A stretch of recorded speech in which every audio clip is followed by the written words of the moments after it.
All right, go. Yeah, 5, 4, 3. That's tomorrow, and that is it. Yes, 5, 4, 3. That's tomorrow, and that is it for us today. And we will leave you with a... I can't do it. We'll do it live. Okay. We'll do it live. Fuck it. Do it live. I'll write it, and we'll do it live. Fucking thing sucks. 5, 4, 3. That's tomorrow, and that is it for us today. I'm Bill O'Reilly. Thanks again for watching. We'll leave you with Sting and a cut off his new album. Take it away.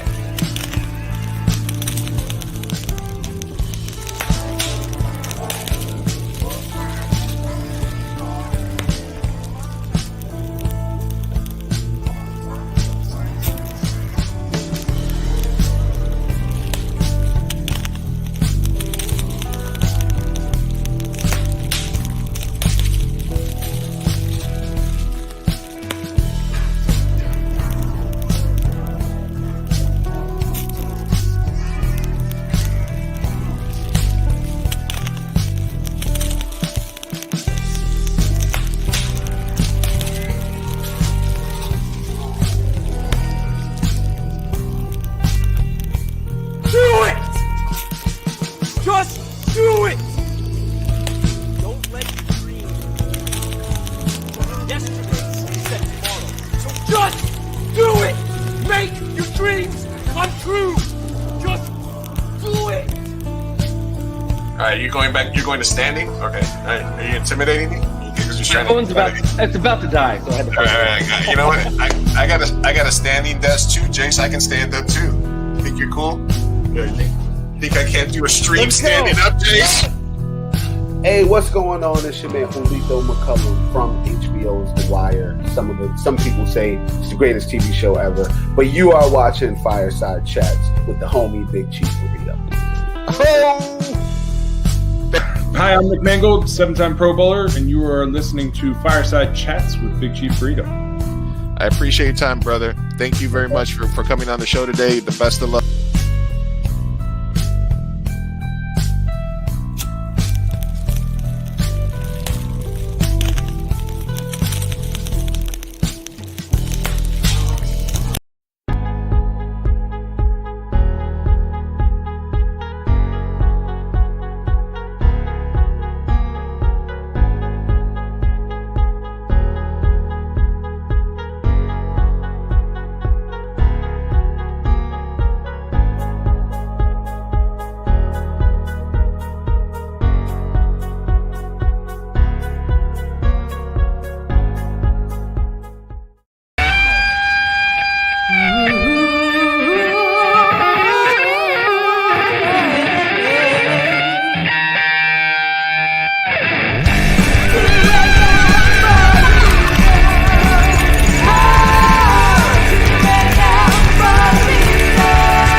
Hey. What is up, mi gente?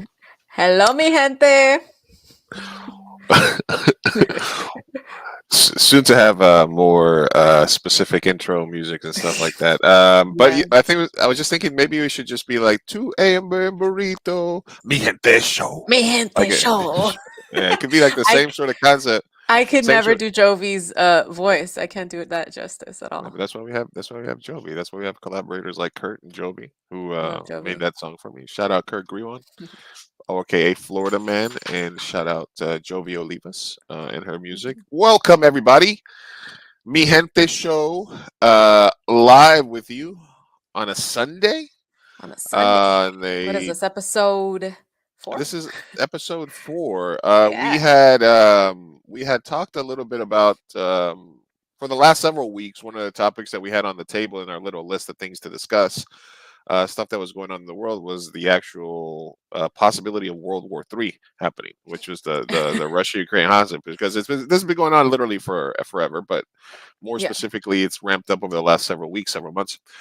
So this was something that we had on the back burner, and then we were like, we didn't get to Russia, we didn't get to Ukraine, we didn't get to this, we didn't get to that, and we were like, yeah, it'll keep. Yeah. Eventually, there'll be a war, and we'll be there. Um, but no, so now it's happened, and Mhm. things have been changing completely, moment to moment, right, second Yeah, to so second. it's a lot. Yeah, I don't think we even considered. I mean, we wanted to talk about it, but then we also had the conversation of this is a more Latino focused show. And so it just, we agreed that we just kept pushing it back, but now shit Yeah. has hit the fan, people. So obviously the main things that we're going to be doing is a little bit of Russia Ukraine Mhm. invasion talk, and we also have a couple of other things. So we also want to talk a little Euphoria if Sophia's catching up, and Breaking Bad. We'll do a little Breaking Bad section recently. Yes. Um, I want to focus a little bit on sort of the key moments over the last week that have happened, and also on the because this war is being fought on multiple levels. It's being fought on the ground. Mhm. There's a lot of things happening that we'll get to them, but it's also being fought on the internet. It's also being Mhm. fought via memes. And that's one of the most interesting aspects of this is a world event that we're tweeting about and memeing about in real time. Mhm. So, and to the fact that the Ukrainian government official Twitter handle is dropping some fire memes and tagging at Russia, and it's really sort of surreal in a way. So thank you everybody that's stopping by. Quick shout out to our sponsors before we forget. Mhm. As always, because this is a Latino themed podcast, and the theme and the show of the theme and the goal, the mission statement of the Mi Gente show is reacting to world news, culture, and events from a Latino Latinx perspective. Mhm. We recognize that we don't encompass or in any way, shape, or form are experts on any of these major subjects. Mm-mm. We are simple, Sophia. We're just lay We're people. just we're normal, yeah, normal lay people, Latinos. All we can do is talk from our perspective, and that is all. Do not expect us to be Yeah. So this your is news source, please. No, this is not your news source, but it Mm-mm. is a place. If you have any if you have any interests or questions or things that you found, feel free to share them. Also, go ahead and leave a like on the stream, whether you're watching us on Facebook or YouTube or Twitch. Leave a comment, let us know that you're here. Lurkers always welcome, and the Mi Gente podcast is sponsored as always by um, Mestizo Coffee. Top Shelf Mexican Flow Mestizo is a brand out of Los Angeles made for and by Latinos, Mexican American owned, and in collaboration with Latinos in Peru, Colombia, and different places. Single ordering coffees. They have the fruity, the chocolate, the black love, the Route 66. I, of course, am drinking the my favorite, which is, if it's still here, the tonic. The Uh, the fo- tonic. the tonic, the 420 and 1 Colombian single origin right here. Certified fair fades made with organic funk. Beautiful. And this is the thing that keeps me talking. So make sure you guys go to mestizo, mestizo.coffee. Use code Big Chief and you get 10% off anything that you buy store wide. Thank you again for being a sponsor as well. In other real quick personal news, I am a curator this year of the San Diego Latino Film Festival, Whoop, whoop. and the full event schedule is out now. As you can see here, they even have a little spotlight on me here. Look at that handsome guy. Aw, look at him. Who that? And this is a little thing that they have about the people that are part of the selection committee and the different types of people. Miguel obviously is from Horrible Mhm. Imaginings. Other people, scholars, film enthusiasts from all over the world that are part of the selection committee. I'm the only one that came with the cool black and white photo, though. I had to come with the hardness. So if you guys are in San Diego, there'll be a virtual element for those outside of the San Diego. But here, if you guys go to SD Latino Film, you'll be able to catch the full schedule. The Hay que Reírse Shorts program is something that there's 2 short programs that I curated. Out of 700 films, I picked about a dozen comedies, because even though the San Diego Latino Film Festival plays a lot of important films with themes of immigration, stuff that's relevant to Latinos all over the world. Noche en Infierno. I'm really excited for you to watch this one, Sophia. I think you'll like it. So hopefully you can come Ooh. out for the Thursday premiere. This is the one about the Latina sorority. Oh, And yes, I've been meaning to watch that. Yes. Yes, well, you can at the festival. You can buy tickets. There you Oh, go. you might know somebody that can hook you up. So we'll see. Okay, But there's hopefully. there's really there's movies for everybody. Super Blocked is another feature. Psicosexual, Un Mundo Extraño. There's the Somos LGBTQ stories as well. Basically, Somos Cine LGBTQ shorts program. There's local filmmakers for everybody in San Diego. This is my San Diego minute. This year is going to be at AMC Fashion Valley. There's also a Pepe Serna, a documentary that's opening up, which is Pepe Serna is a longtime actor. You might recognize him from every movie everywhere where they needed a Latino. He was in Mhm. Scarface. He's the guy that got chopped up in the bathroom scene with the chainsaw in Scarface. So he's infamous for that scene. But he's Cool. also a very well respected Latino Mexican American actor. Mhm. Car wash, downsizing, in a bunch of the movies. So SD Latino Film. Officially, I am a curator this year and a programmer. So obviously, I'm very proud of that, and I hope that everybody can come watch some films as well. I'll be giving away passes. Um, so hit me up if you guys want to watch a Mhm. movie for sure. This is my showcase. So I think I get a couple of our fans in if somebody wants to watch something. Just check out the link. I'll leave a link to the showcases there. And if there's something you got to watch, just let me know. I take care. Leave a comment. I take everything. All right. So we Yes. want to jump into Russia. Yes. Ukraine, Ukraine, Ukraine. And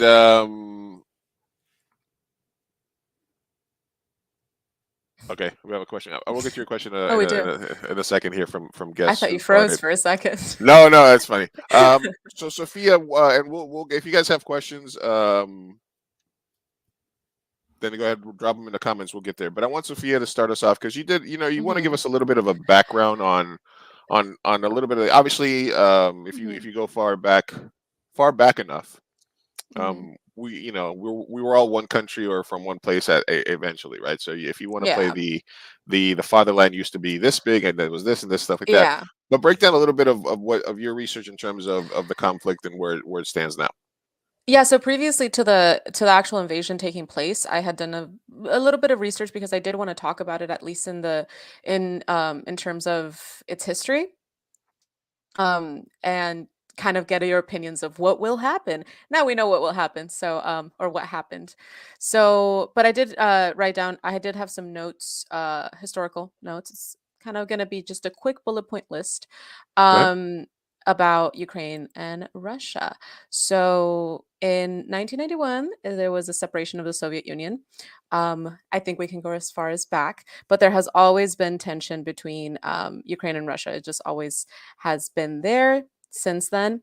In 2014, there were escalating tensions at the border. So this has happened multiple times. I believe it happened in 2007 as well as 2014 and 15. I think that one was where it hit kind of a breaking point. Um, so the Ukraine is a very specific country because it's always been kind of teetering the will they join the EU or won't they?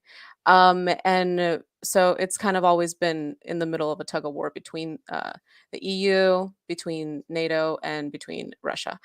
Russia, of course, sees them as part of the Soviet Union. They see them as like their territory. So in 2007, there was an agreement with the EU for free trade and no taxes on goods. I did a little bit of research to see if they eventually did sign that, and apparently they are not part of the EU. But under economic under economic law, they are part of the DCFTA agreement with the EU. So they're not technically part of the EU, but some economic goods they do benefit from that. and that's not only Ukraine. That's also, I believe, Georgia, and correct me if I'm wrong, but I think it might be Poland. Um, Ultimately, though, So they this did go not. Yeah, go ahead. so this goes to the I don't want to say justification because I don't feel there's really a justification, but Hmm. the narrative that Putin is trying to put out there, which is, Hmm. well, obviously we all know, Putin's is an oligarch, and he's got other oligarchs that fund him, and he's basically, there's rich billionaire Russians that basically prop him up, and he, does a bunch of stuff with money and whatnot. But in Hmm. his mind, and obviously Putin comes from a KGB background, his ultimate goal is the reunification of the USSR. He wants Hmm. Soviet Union Part Two Electric Boogaloo, right? Yeah, pretty much. Take us back And to make Russia so great he again. he's definitely doing that, and he's Hmm. definitely worried about his place in history as the guy who brought Russia back together, right? Hmm. And his justification and his red line is the buffer zone that Ukraine became, because with Poland and other countries further Western Europe joining Hmm. NATO, let's not sugarcoat it. NATO is the looky loo arm of the U.S. government, right? The Hmm. U.S. is in a very strategic position because they are isolated. I mean, where can we get land invaded from? From Canada? Yeah. Bunch of Mounties in trucks and riding on the back of seals or something are coming in Hmm. over the northern border. Mango. The Moose Patrol, or the invasion from the south of the caravans full of migrants and stuff like that. Hmm. Um, the the U.S. is in a pretty unique position. They're a world superpower that's pretty isolated in terms of the other world superpowers. For Hmm. China, for Russia, for any other country to really come at the U.S., they would either need a strategic partnership to Mexico, Canada. This is why the Cuban Missile Crisis was so huge, because of Russia putting missiles on our front step in Cuba, Exactly. 100 miles away.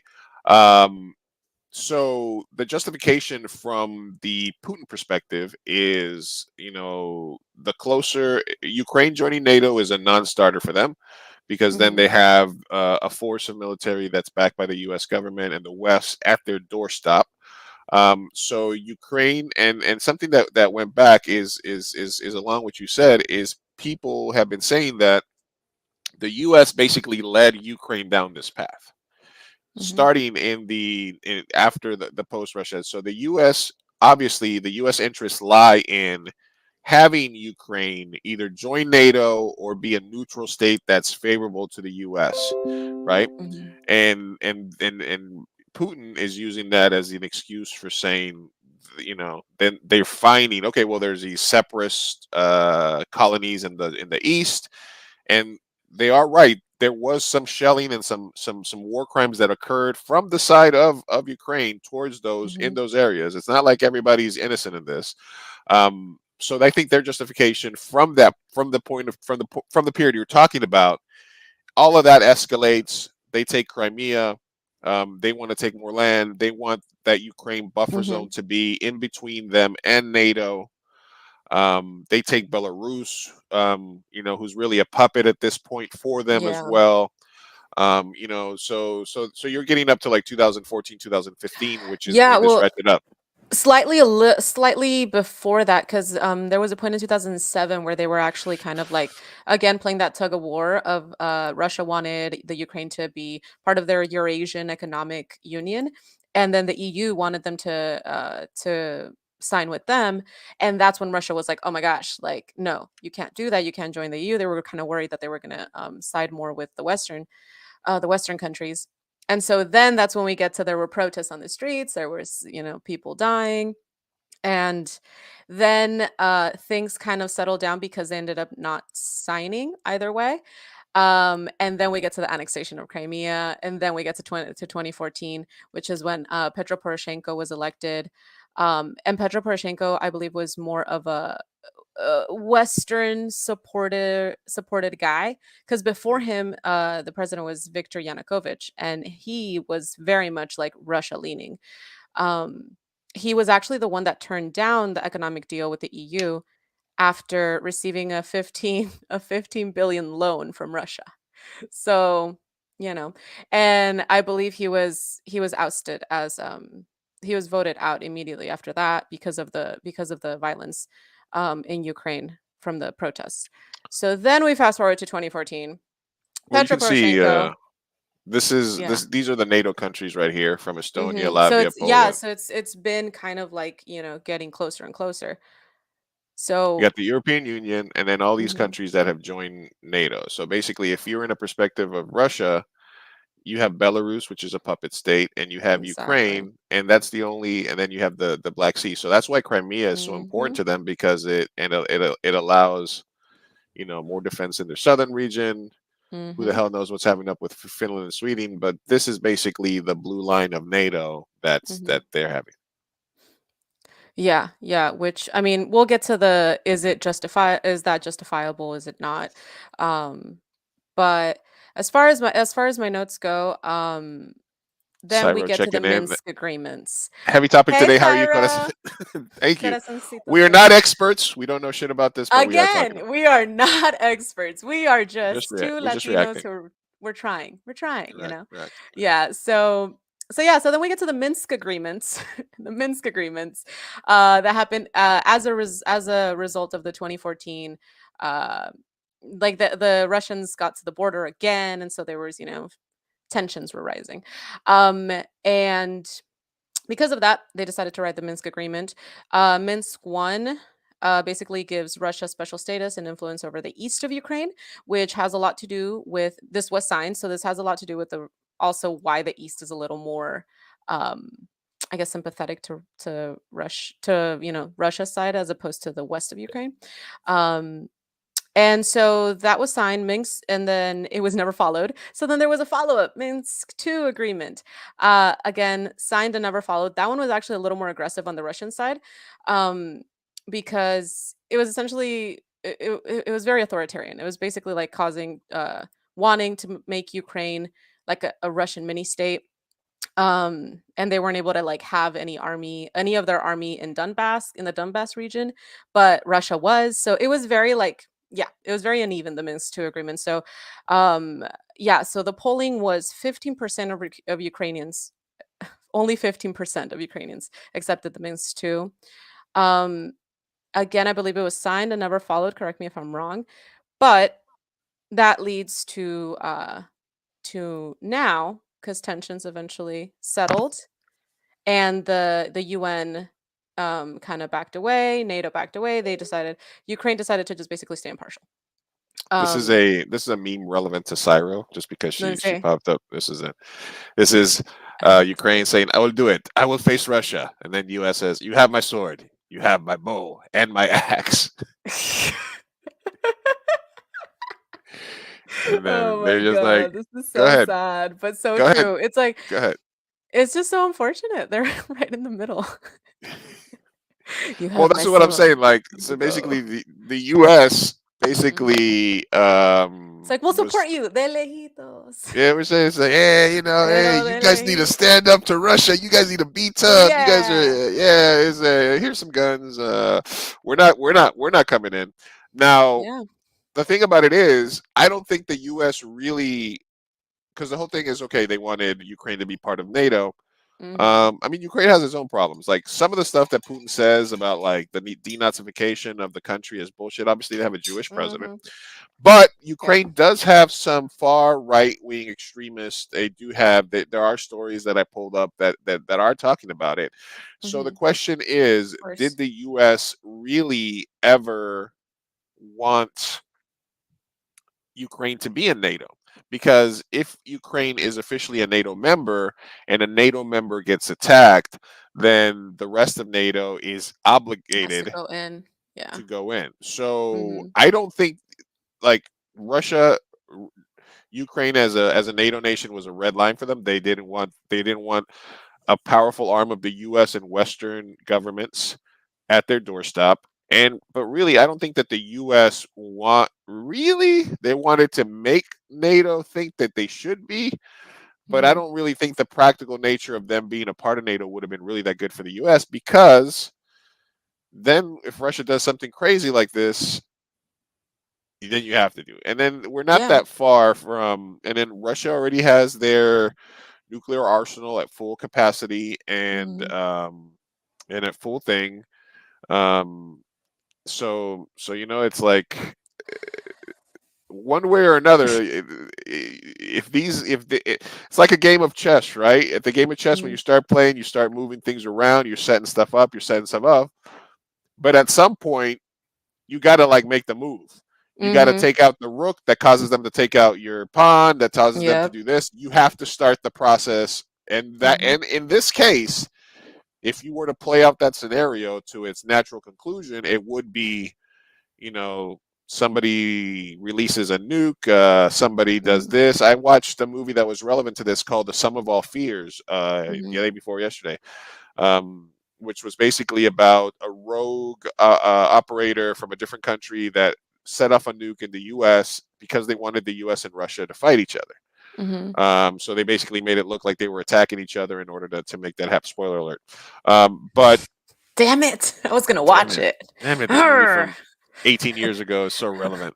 Damn it. So that's where we are. Okay, keep going, Mhm. Sophia.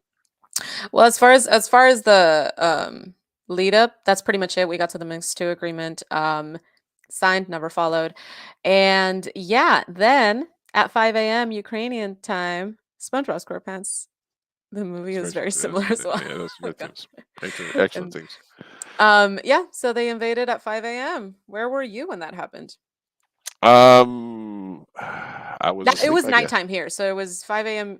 Ukraine, which is what, like 11, Yeah, 12 we were a.m. watching here. it in real time. I mean, Mm, the thing about this war is it's happening in real time and people are reacting to it in real time. A lot of the mhm, stuff has been streamed. A lot of troop movements have been streamed. A lot of the ways that people in Ukraine are organizing is through like Telegraph and other mhm, apps. They're getting reports from the front line. Then I saw stuff where they were telling them, listen, if you're talking to troops, tell them not to turn their phones off and turn their geolocation because Russia has a lot of communications equipment that can pick up where messages are coming from, and that's how they're finding. mhm, So, so I guess the initial, and here's the second part about the U.S. part, mhm, is that to a certain degree, the U.S. is doing a sort of semi appeasement because they didn't go all the way with sanctions. They're not going to put boots on the ground. So they basically taken mhm, that threat off the table. They want to do proxy war, basically like they've done in South America and Afghanistan and other places, Vietnam. mhm, They want to do a proxy war, which is you fight for that side, we'll supply this side, and then the other people will die, but we'll be the ones that are kind of fighting each other. mhm, Um, but the U.S. and even its statements have been basically like, "Look, this is inevitable. It's going to happen. This is going to be tough for the Ukrainian people." So everything that the U.S. is doing is, I mean, you could say they're playing the long game. They're basically okay with Ukraine being occupied mhm. because they're not really doing anything much more than saying, "We stand with Ukraine. Here's some guns. Yeah. Here's some sanctions that you're not going to feel for 30 days." Mhm, And and I think that they were thinking similar to what Putin was thinking, that the trucks and the tanks would roll into Kiev, and the Ukrainian president would flee, mhm, and that then after that, they would basically take the city. There'd be like a prolonged siege or a prolonged yeah, occupation, and then eventually they would super peace and they would say, "Okay, we're keeping Crimea forever, and we're keeping the eastern states that are in dispute, and basically we want an agreement that Ukraine will be demilitarized and never be a part of NATO." mhm, So I think that's the long plan for Russia, and I think from the U.S. part, they were okay with that starting, because they felt the sanctions and the prolonged aggression would be difficult for Russia to sustain. Then the mhm, story became that the Ukrainians and the Ukrainian president were fighting back harder than expected. Um, Thought that they were fighting back harder than expected. They were putting up a struggle. What I've seen in the last several hours is that Russia is sending more reinforcements now, but they are having mhm. peace talks tomorrow. Okay. So and I saw a lot of things is like, hey, this has red wedding vibes. We should make sure that like that And then Zelensky became like a folk hero overnight. He was a guy that was an Yeah. entertainer. He was a literal clown. He gets elected president. They say he's a puppet regime, Hmm. et cetera, et cetera, et cetera. And I feel like it's an interesting conversation to the many levels, right? Hmm. Yeah, you got to give it up. I mean, you got to give it up to heroism, because Zelensky is actually fighting, or he's staying. He's decided to stay and be there during this war, which is ongoing. Honestly, there's bombings. There's been a ton of violence. I've seen some firsthand videos. I mean, everyone has in the through the internet. I have a friend who personally has a family over there. Um, and yeah, it's insane what's going on over there. It's fucking terrible. Like, to invade a country. Think about that. Like, I think for a very long time we kind of were thinking, okay, he's at the border, and justifiably so, right? Because listen, I know, I understand that there has always been drama between the US and Russia, right? Not always. I mean, we can go back to like when that started. It wasn't that long ago, but for the most part, US, Russia, we don't get along. However, NATO, there's a good conversation to have about NATO and how relevant its existence is nowadays. Because I don't think it's necessarily necessary. I just don't think it's necessary anymore. I think it started after World War II and it served a purpose, and it no longer does. It just really doesn't. Why do we need this gang of countries saying, "Hey, like, let's ban forces, because Ha, yeah, hey, let's get together and like let's cause more war. If like, if somebody hits my boy, then I'm gonna hit their boys and blah blah blah." that's what So gay anyway. horses eat, Sophia. You know what gay horses eat? Hey. Oh my god. Get it, come on, be serious. God, Serious topic here. serious.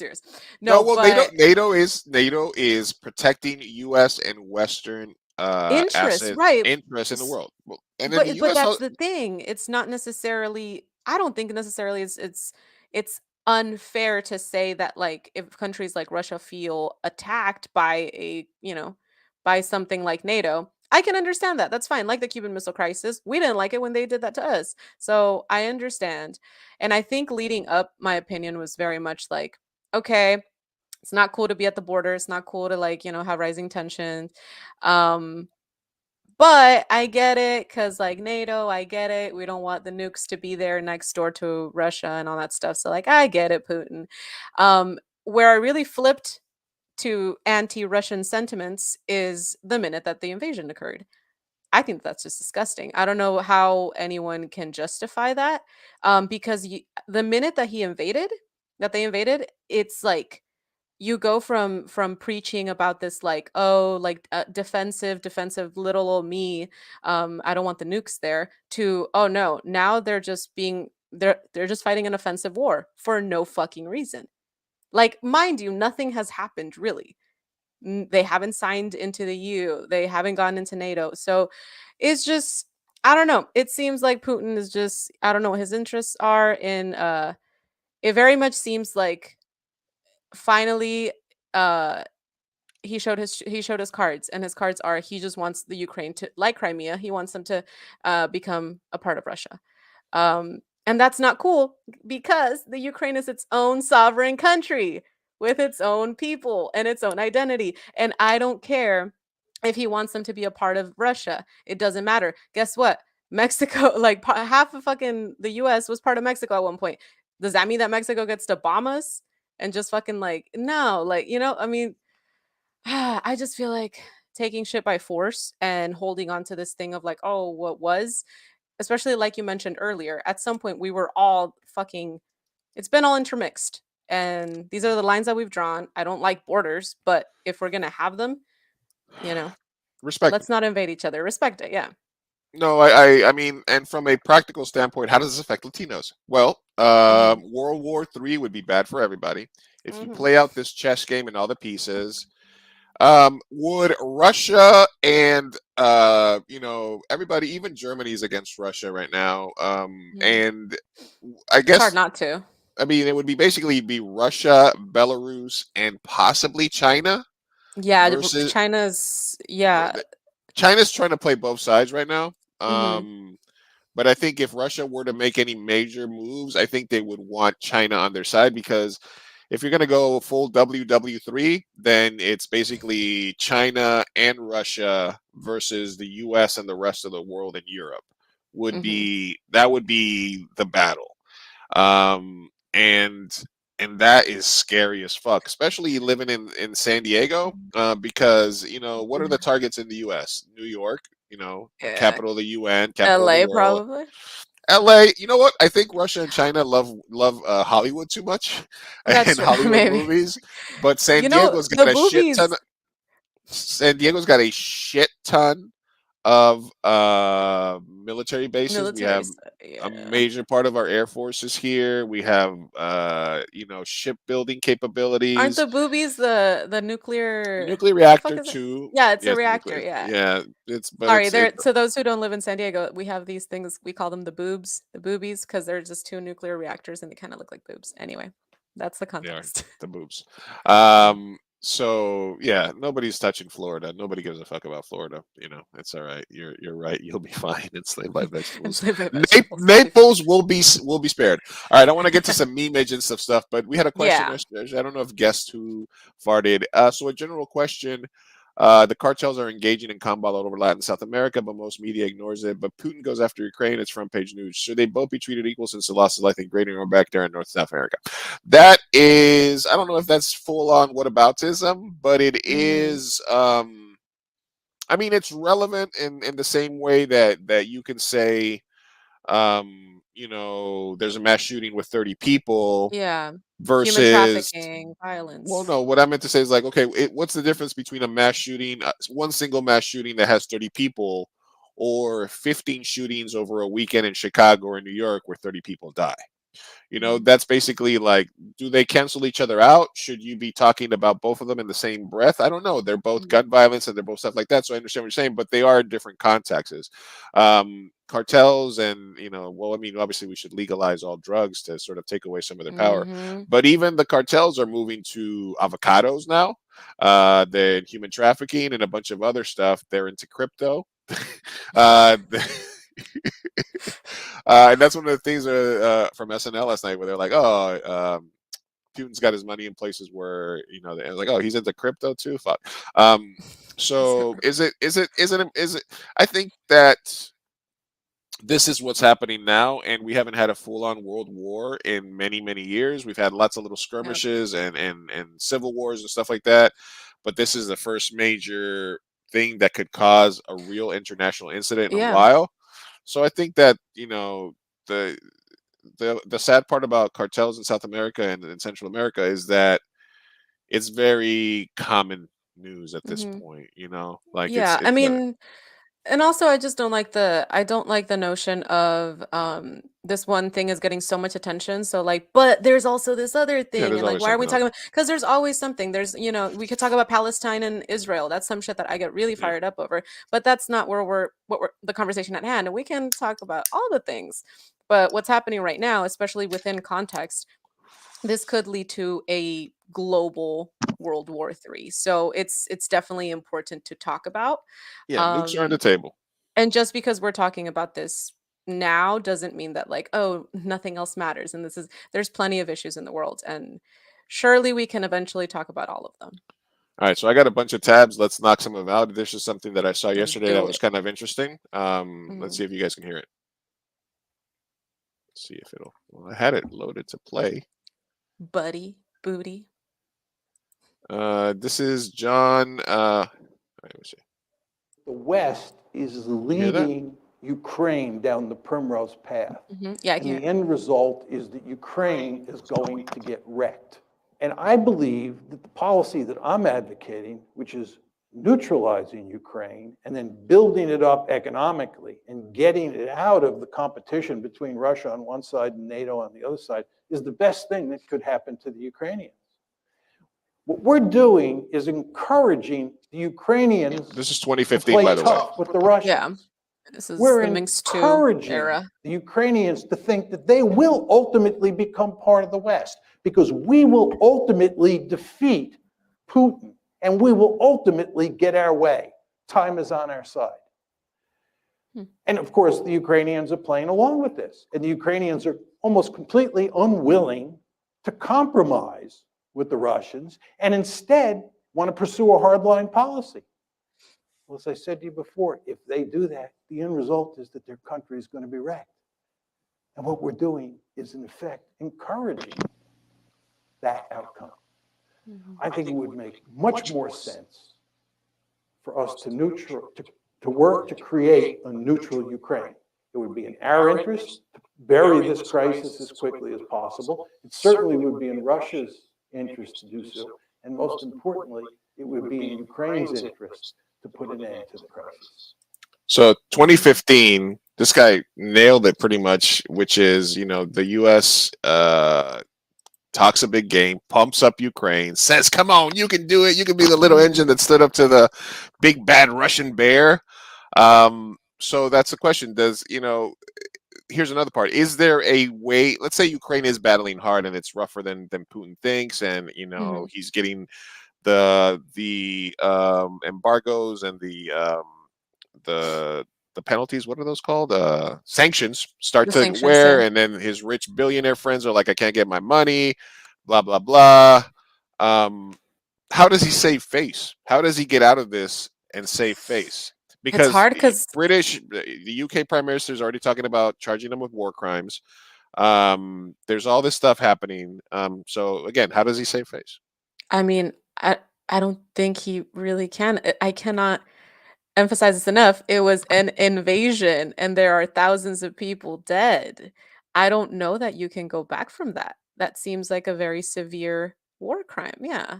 So I don't know. I don't think so. I don't know. What do you think? Hello. What happened with you? Sorry, Hello? somebody. This motherfucker's talking. Somebody's calling me, telling me that they were in Istanbul. Sorry, they're not. Sorry. No, I agree. I think that it's weird to think of a scenario where they're gonna get, it's like, okay, Putin's a madman. Okay, he wouldn't be doing this if Trump was in office. Okay, we'll get to that. We have several memes about that. Sorry, but really, that is like the weakest take. That is like the weakest take of all. Right-wing America for the long time was, I remember fucking the 80s movie, where the Russians invaded. We all grew up with Russia being the big bad enemy. For that, Red Dawn or something like that? Red Dawn, yeah, for those people and their kids to somehow now be like, Putin's not so bad. Putin's actually, this is stuff that I actually saw this week. I actually respect Putin's Christian values more so than Biden. Biden goes to actual church. Trump couldn't recite a Bible verse if you had a gun to his head. He didn't have a favorite between New and Old Testament. They're like, what's your favorite Bible verse? Oh yeah, all of it. What's your favorite? What's your favorite part of it? Oh, so good. What about New Testament, Old Testament? I'm a both testaments type of guy.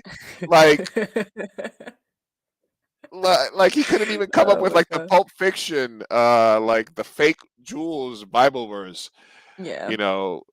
Those of the righteous and whatnot. He couldn't do that. So the whole so that the right wing and Republican Party became this pro Russia sort of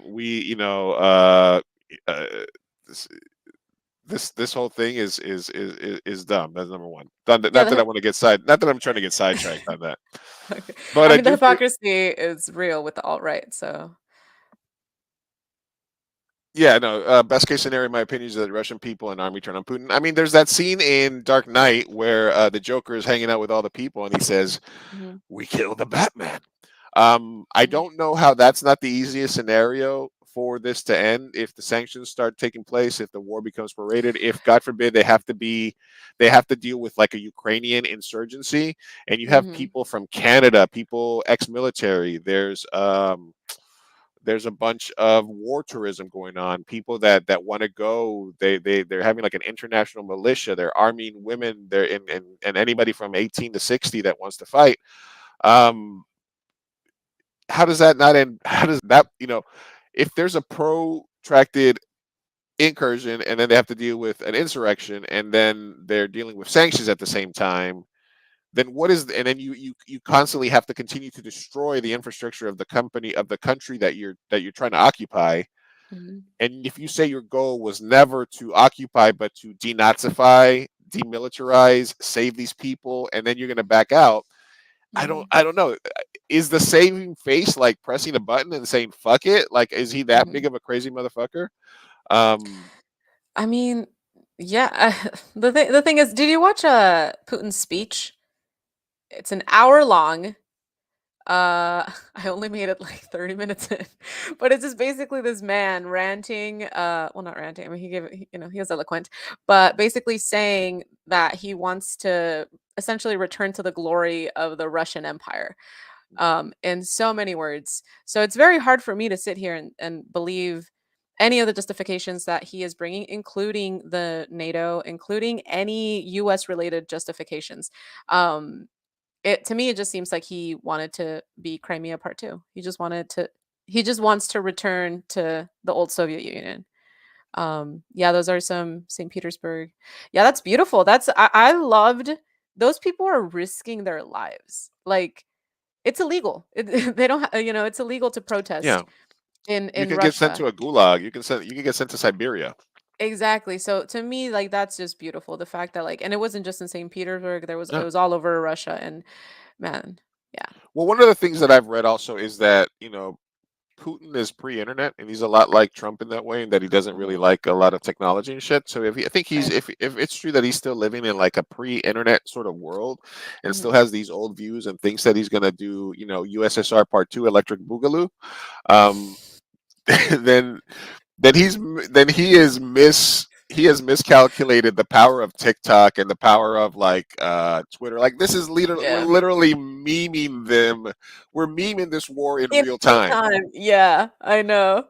Yeah, That's a that is really incredible. yeah. Yeah, it's like 1,800 arrested on the first day, and that's just not like a slap in the wrist at a protest here where they take you in, release you a That's couple of like hours. Like, beatings.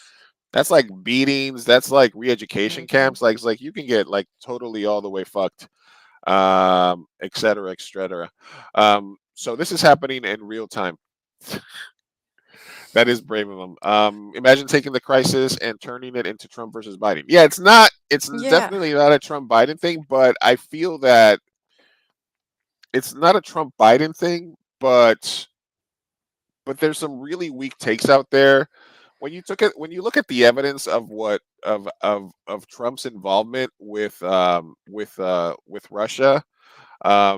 He wanted out of NATO. He wanted reduced forces in Europe. He met in private with Hmm. Putin. He took the records from the translator of the meeting and between him, Putin, and destroyed them. I don't know about the soccer ball microchip. He denied military aid to the Ukraine. This is just some memeage that I found on Twitter.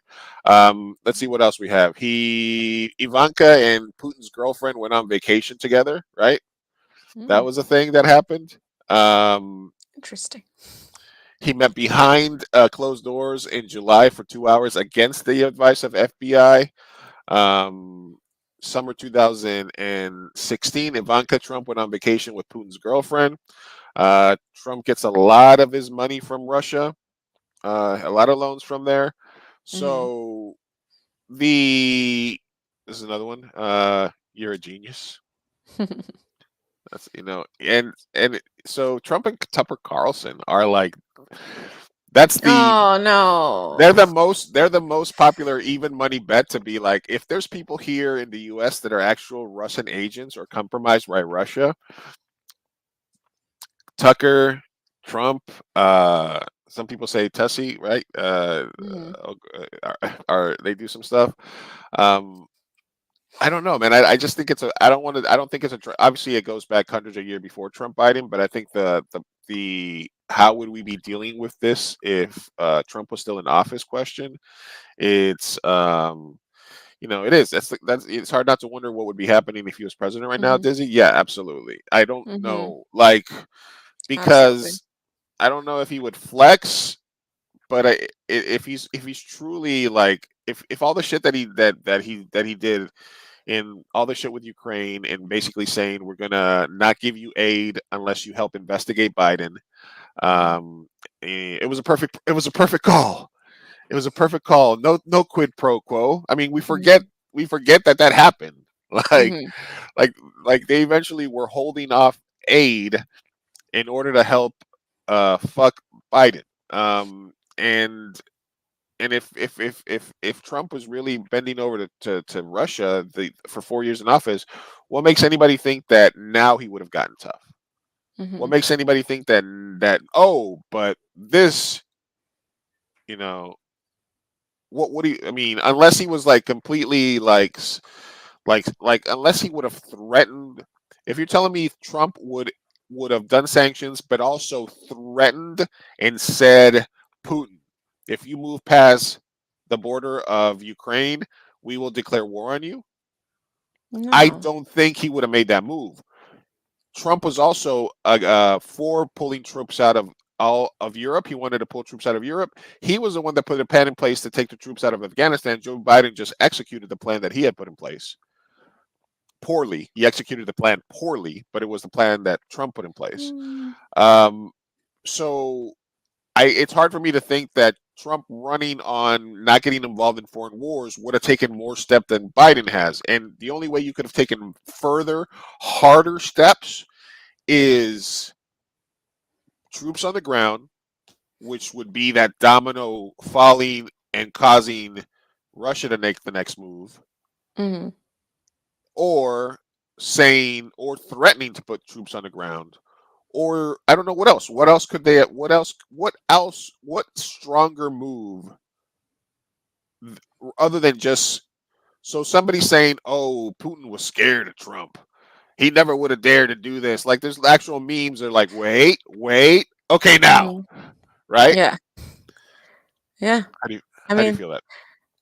honestly, I think it doesn't matter at all. For people, I think the whole Biden Trump thing is just it's hearsay. It doesn't really, it's not valuable at all to the conversation. I mean, we could sit here and say like, oh, this could have happened, and maybe he would have been a bigger dick swinger, and like, oh, we would have bombed the place, or like, oh, maybe they were friends, and like, it doesn't matter at the end of the day because this is what's happening, and Biden is president. But for the sake of conversation, if we're gonna say what could have happened, um I mean, I feel like the US has not had like there was nothing provoked nothing provoked an invasion. There's been many times where they get to the border, ceasefire, um and yeah, we need support, Ukraine. You're doing great, sweetie. Great. That's the kind of support we're giving them. I just yeah. So anyway, I don't know, man. I feel like Putin was gonna do it regardless. I feel like he always this has been his plan all along. And it was very evident from his speech. Literally, just listen to the man speak. He is a nationalist, imperialist type of dude, and he wants to return to having fucking the old Soviet Union.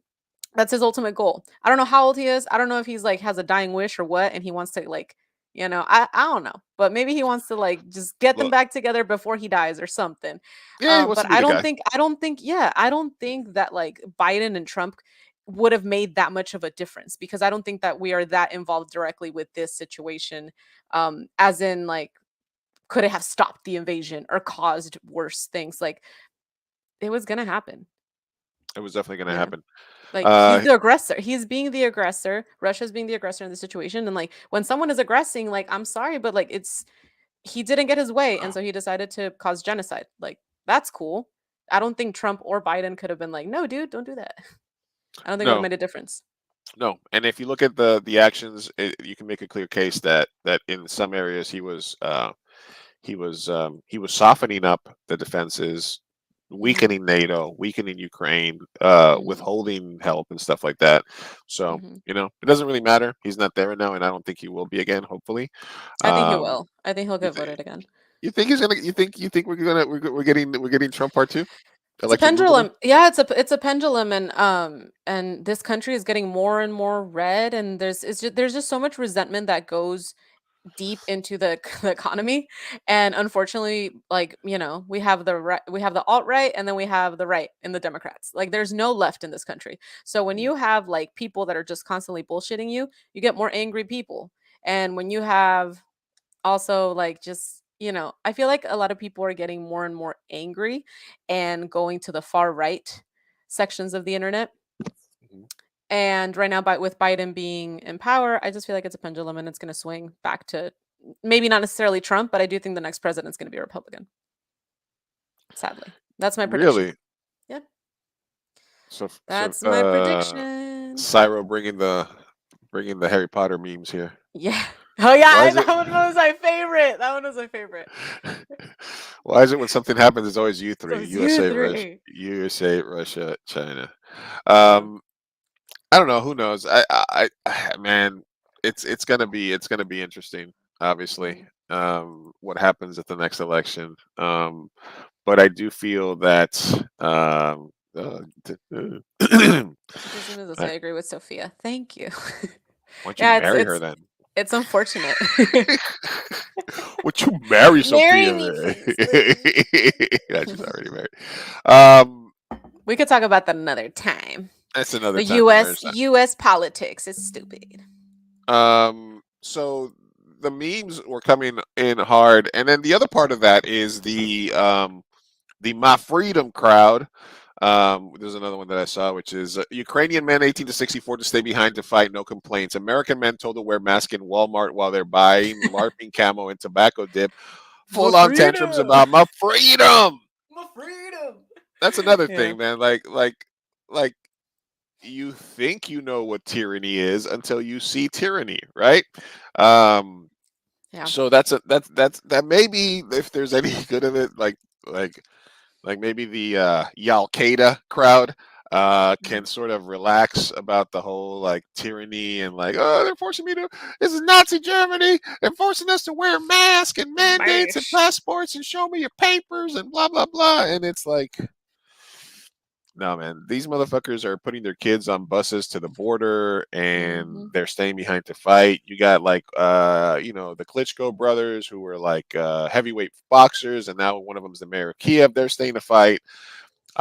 There was a Canadian comedian that's an EMT. This guy Walker he does a bunch of MAGA parody videos. Mhm. He's going to he's in Warsaw right now. He flew from Canada to Poland to go help be an EMT at the border for people that need help. Like, you can call that like war tourism or something, but there's people out there that are actually that this is real. Mhm. This is what actually fighting for your freedom looks like. Yeah. This is not cosplay. This is not Call of Duty. You know, et cetera, et cetera. This is real life shit. Yeah. Um, Hard to believe it's happening in 2022. I don't think Biden is convincing anyone who was in the middle, and he will run again. Oh my God, that would be so. Yeah. If I don't know we that have to he'll run choose, again. I don't think the I, Democrats are I going to don't let think he's going to him run run him again. again. I don't think so. I think he's going to try to get like some war points, and then he's gonna. But the thing, Kamala is might be more hated than Hillary. So if you're going to run Yeah. a ticket with Kamala at the top of the ticket, it's Mhm. it's like against DeSantis. I just don't want to pick between two 80-year-old white guys. If it can somehow not be two crusty 80-year-old motherfuckers.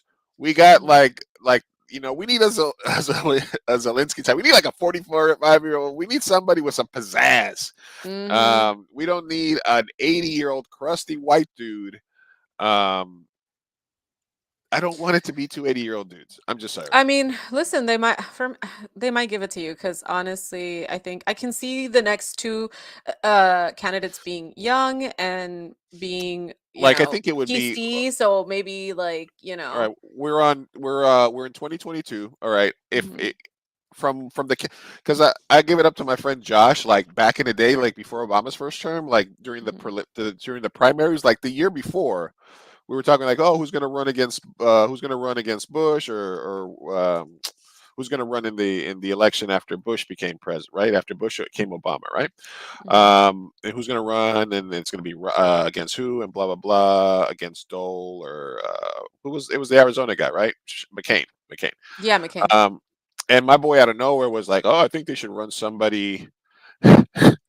Cyro says Guillermo del Toro picking our presidents. The U.S. presidency, a Fucking film good. by Guillermo del Toro. Good one. Good one. Oh, that's a good one. She lost my train. What was I saying? Okay, so back then he was like, "Oh, there's this guy Barack Obama. He's from Chicago," and I was like, "We need somebody like Obama." And Obama was just coming up, and I was like, "Nah, it's gonna be Hillary for sure. It's gonna be fucking Hillary." And Obama took it.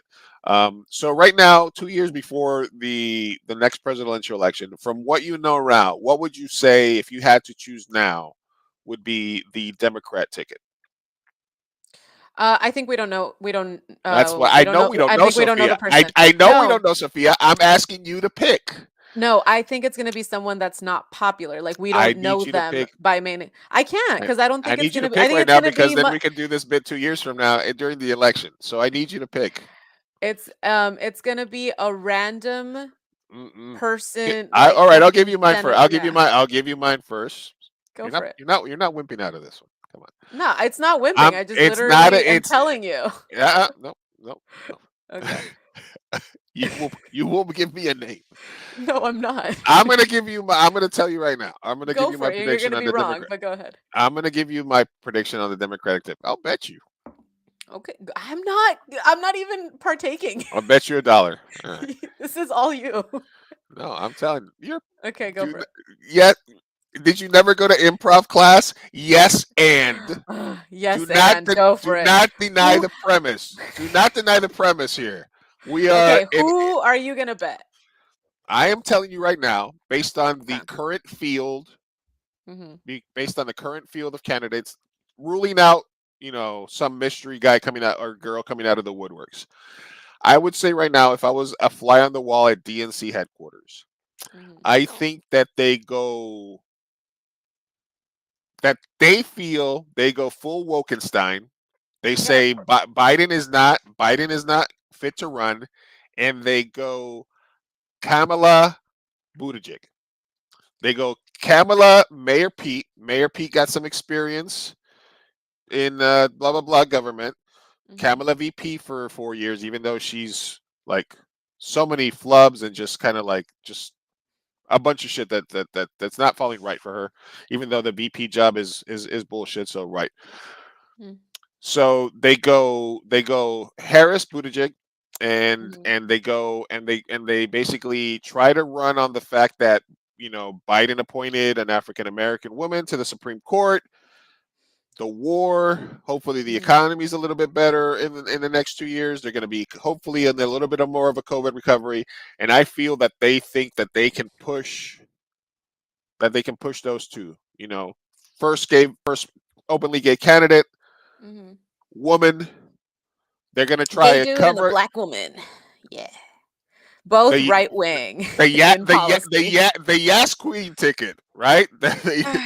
They're both right wings in policy, so I don't care. But yeah. Well, what I'm saying is I'm trying to give you an opinion based on what's happening. So You think that's going to be the ticket, like the last I don't think two, right? I don't think AOC is ready. I don't think AOC is ready. That would be my pick. Even if she was, they would do the same thing that would happen. I mean, if you're talking about if you're asking me what my dream ticket would be, it would be Bernie AOC. Yeah, for sure. It would be Bernie AOC. I'll take a 90-year-old Bernie. Yeah. But what I'm saying right now is based on what you know about the DNC and about current political state, I would venture that it would be Harris, Pete, Kamala Pete, the Yas Queen ticket, and they would just try to and even though because Republicans are going to hate whatever they're gonna hate whatever, but there would be they would feel that there would be enough crossover with black voters if hopefully the black voters that voted for Biden would also vote. It's funny to say they hope the voters that voted for the black voters that voted for Biden would vote for Kamala. It's weird to say that, but they're gonna hope that the strength of the amount of voters that would come in, and then they would try to I mean I know there's some log cabin Republicans as well. Mhm. But I think that Mhm. would be kind of like the all woke, the all New York, LA, and they could. I mean, a lot of gay people in Florida too. Yeah, that's You know, true. I mean, there's so that would be my pick. So if 2 years from now, Mi Gente Pod, we'll put it on wax Mhm. here. My pick would be, as of right now, barring a mystery, that would be it. Do you agree, or Okay. do you have a separate? Do you have another two? Uh, I think I agree. That's pretty good. I can think of Cory Booker also. I can think of definitely not Warren. It's not going to be Warren ever. Cory Booker still going out Um, with Rosario Dawson? I believe so. That would be a great Uh, first lady. That would be a great first lady. maybe Klobuchar. No, I don't think she's popular enough. Yeah, no, Beto O'Rourke. Ooh, Beto.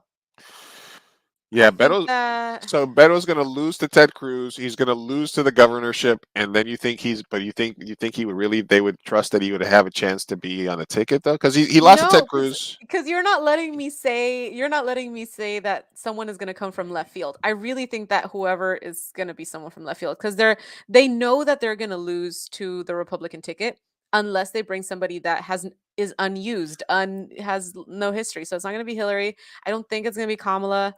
Um, maybe Pete, but I don't think he's popular enough. Even with the gay thing, he's not that popular.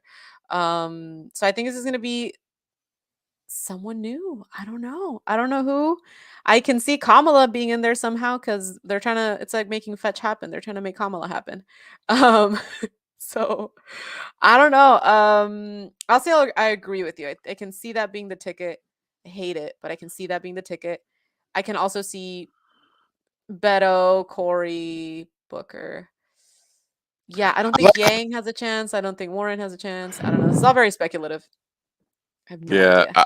yeah. I mean, in a pinch, I take Yang Warren over AOC Yeah. I mean Yang Warren over any of those other choices. Yeah, same. I mean, I still have have my issues with Yang, them, but I would take that for sure over Kamala and fucking who'd you say? Pete Buttigieg? I would I take them mean, any day. it's Pete and Kamala. Yeah. I mean, All those are the right. front runner. Those would be the front runners right now. And I think if it was not Trump, I think it's probably DeSantis. It's got to be DeSantis. Really? Yeah. I don't Yeah. think so. You don't Oh. think so? I don't Yeah. really do speculations much. I don't think of this. I don't know. You should Oh, have warned me. I would have done my research. this is. I'm like, I don't fucking know. We'll see. I don't know. There's some things you don't need. I'll give you a 20 if that's a ticket. All right. There you go. Boom. There All you right. go. You have the field. All right. Weird thing happens when a dictator who built his entire power base on the illusion of invincibility pushes a destructive, unpopular, and successful war. The illusion cracks, and soon there's just him and the people he's oppressed for decades. And then underneath, Jamie Lannister has entered the chat. So That's great. do we I need a like that show. Kingslayer situation here? We need a Kingslayer. We- Yes, we do. I don't know. Um, you I think that's mean, a possibility? I think you mentioned that earlier, right? That like that would be the best way to end this, I right? think I mean the only way this is going to happen, I think that one of the plausible scenarios of this ending is if I was saying like play this out, I would say Yeah. even though Ukrainian people fight valiantly, eventually the Russian forces are too powerful and they start Mhm. getting more and more aggressive until they break the city and they take over. They try to install a puppet regime. And then, a few months down the line, there's like this prolonged standoff, and the pressure mounts from Russia. They start running out of money. Maybe they stop buying. I mean, if they could pretty much stop this if they just said they stopped buying Mhm. oil, but they're still buying oil. Right. They're like we're gonna give you these sanctions. We're still gonna fuck with you on the oil though, right? We're still good there. We're still gonna buy you a bunch of oil from you, which is 40% of your economy. I mean, and then maybe there's enough of an uprising. He loses some support from his money people, and shit happens in Russia when you stand next to a window or drink tea or I mean, shit happens. Yeah, it's hard to believe because he's so powerful that I feel like he's like invincible and like, oh, no one can touch him. But at the same time, I also thought an invasion in World War III was not likely. And look at us now. So anything can happen, kids. All right. The next domino that could fall could possibly be Taiwan. Obviously, this is a little bit off Mhm. topic, but Beijing saying Taiwan is not Ukraine has always been part of China. This is something another one. So these are the All two right, the so two then battles. let's give America back to Mexico. How about that? That's right. But What do they think? What does the U.S. think? like the thing here is that if China makes a move towards Taiwan at this point It's while we're this is fucked. happening, and then China and the USSR, like we're both trying to get, and then we're And both getting. is Taiwan part of the wait, hold up. Is Taiwan part of NATO? Are you on? And then here's a funny one that I Taiwan. saw, which was here's Germany fighting alongside British and American soldiers for the first time in a Germany. world war. How do you do, fellow allies? Dude, seriously. Have you seen the TikToks on like Gen Z in World War III?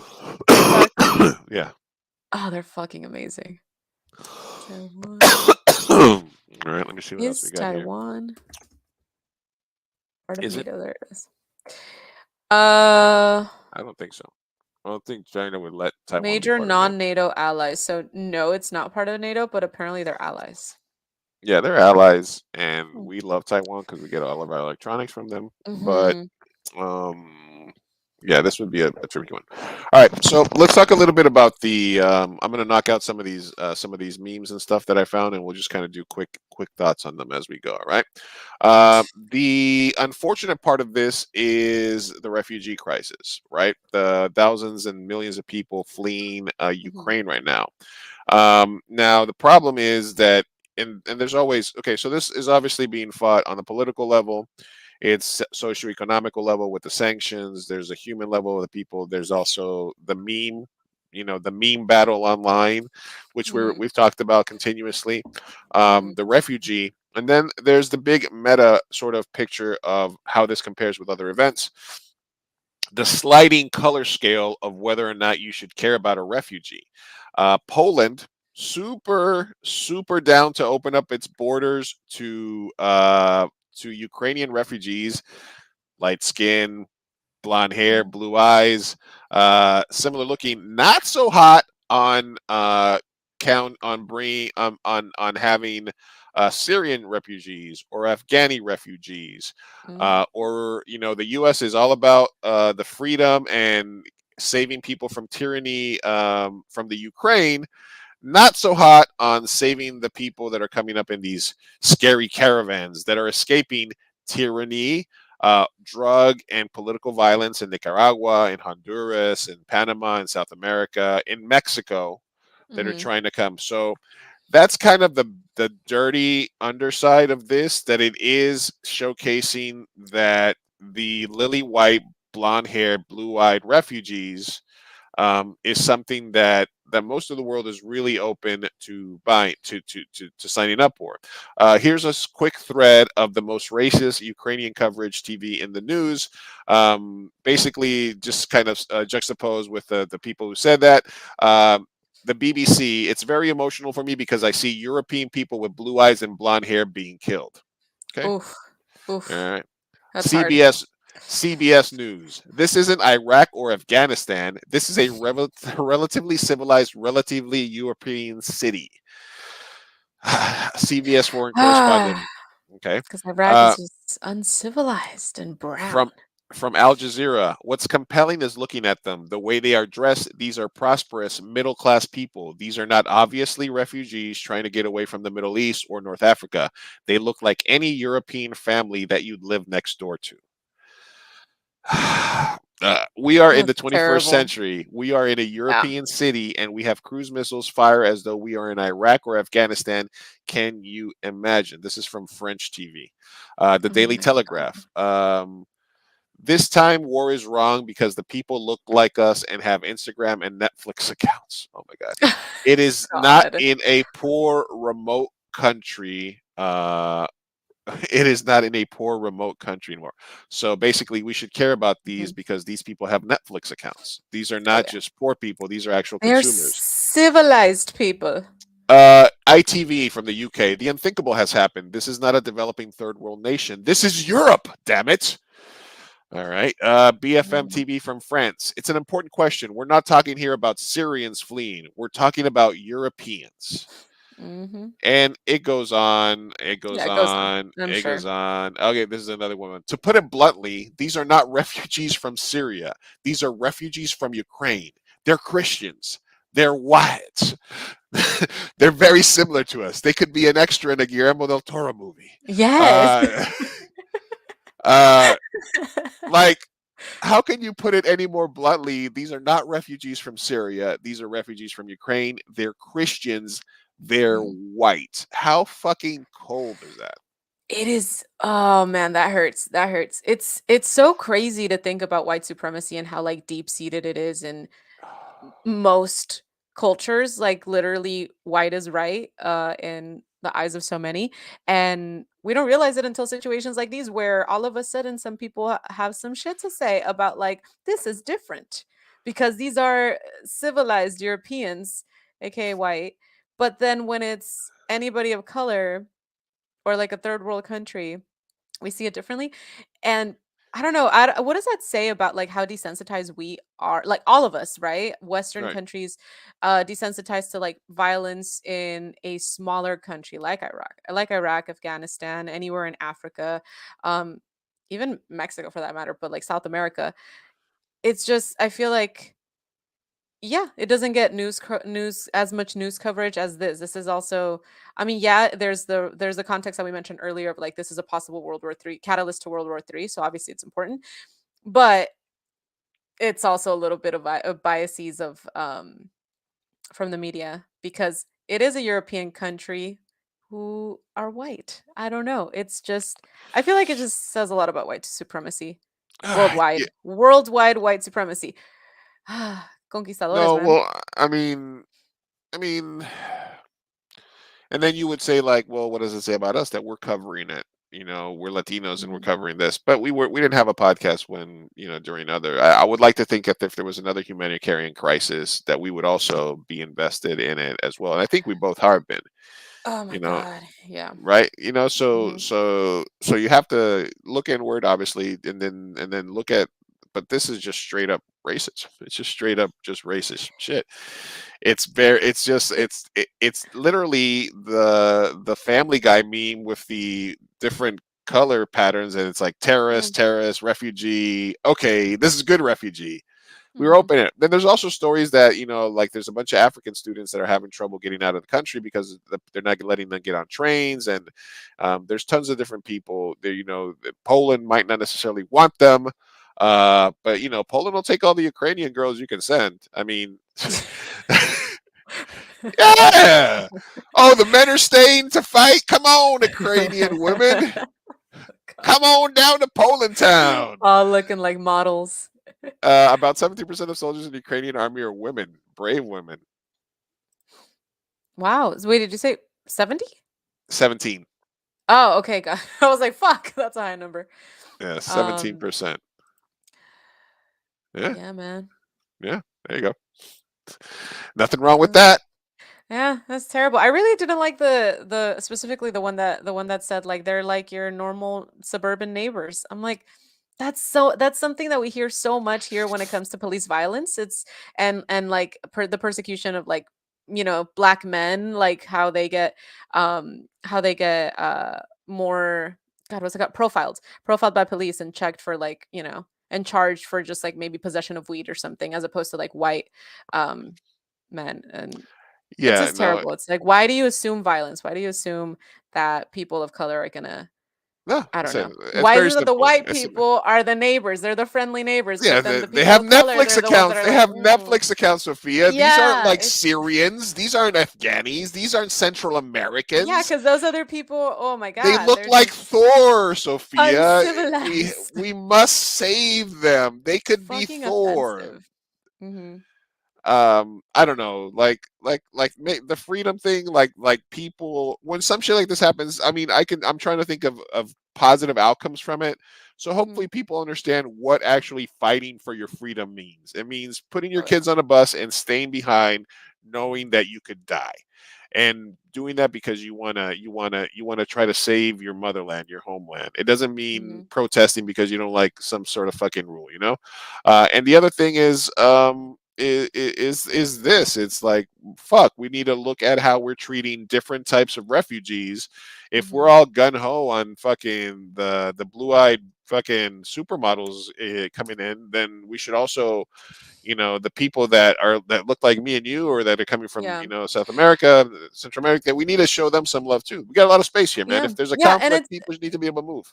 yeah, and that's not to say that like people are wrong for like being like super welcoming to Ukrainians, refugees. Like you No, absolutely should. It's just both things can the happen. imbalance. Yeah, we need both. We there doesn't There's need the to be thing an there's imbalance. there's the thing that happens, and then there's the meta reaction of people reacting to that Mhm. happens. So what's Right. happening is there's an outpouring of support for the Ukraine, and as you said, the pendulum must shift to, yeah, but I can't help but notice that you guys are really fucking welcoming to the Ukrainians with the blue eyes Mhm. and the blonde hair, and you weren't so much to the Syrians and the Afghanis.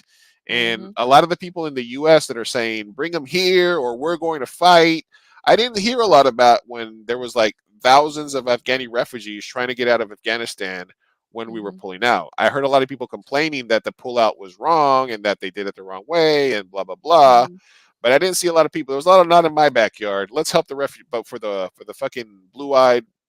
blonde-haired, nor maybe they just watch a lot of Vikings. Maybe that's their favorite show. Yeah. Maybe we're underestimating the power of the Viking shows. Uh, And then say that. A lot of popular stuff, a lot of other stuff happening. Brewery in Kiev.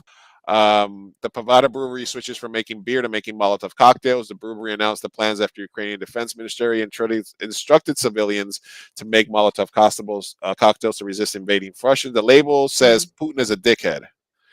Um, so yeah, so we have beer Love it. companies that started making Molotov fucking cocktails, which is interesting.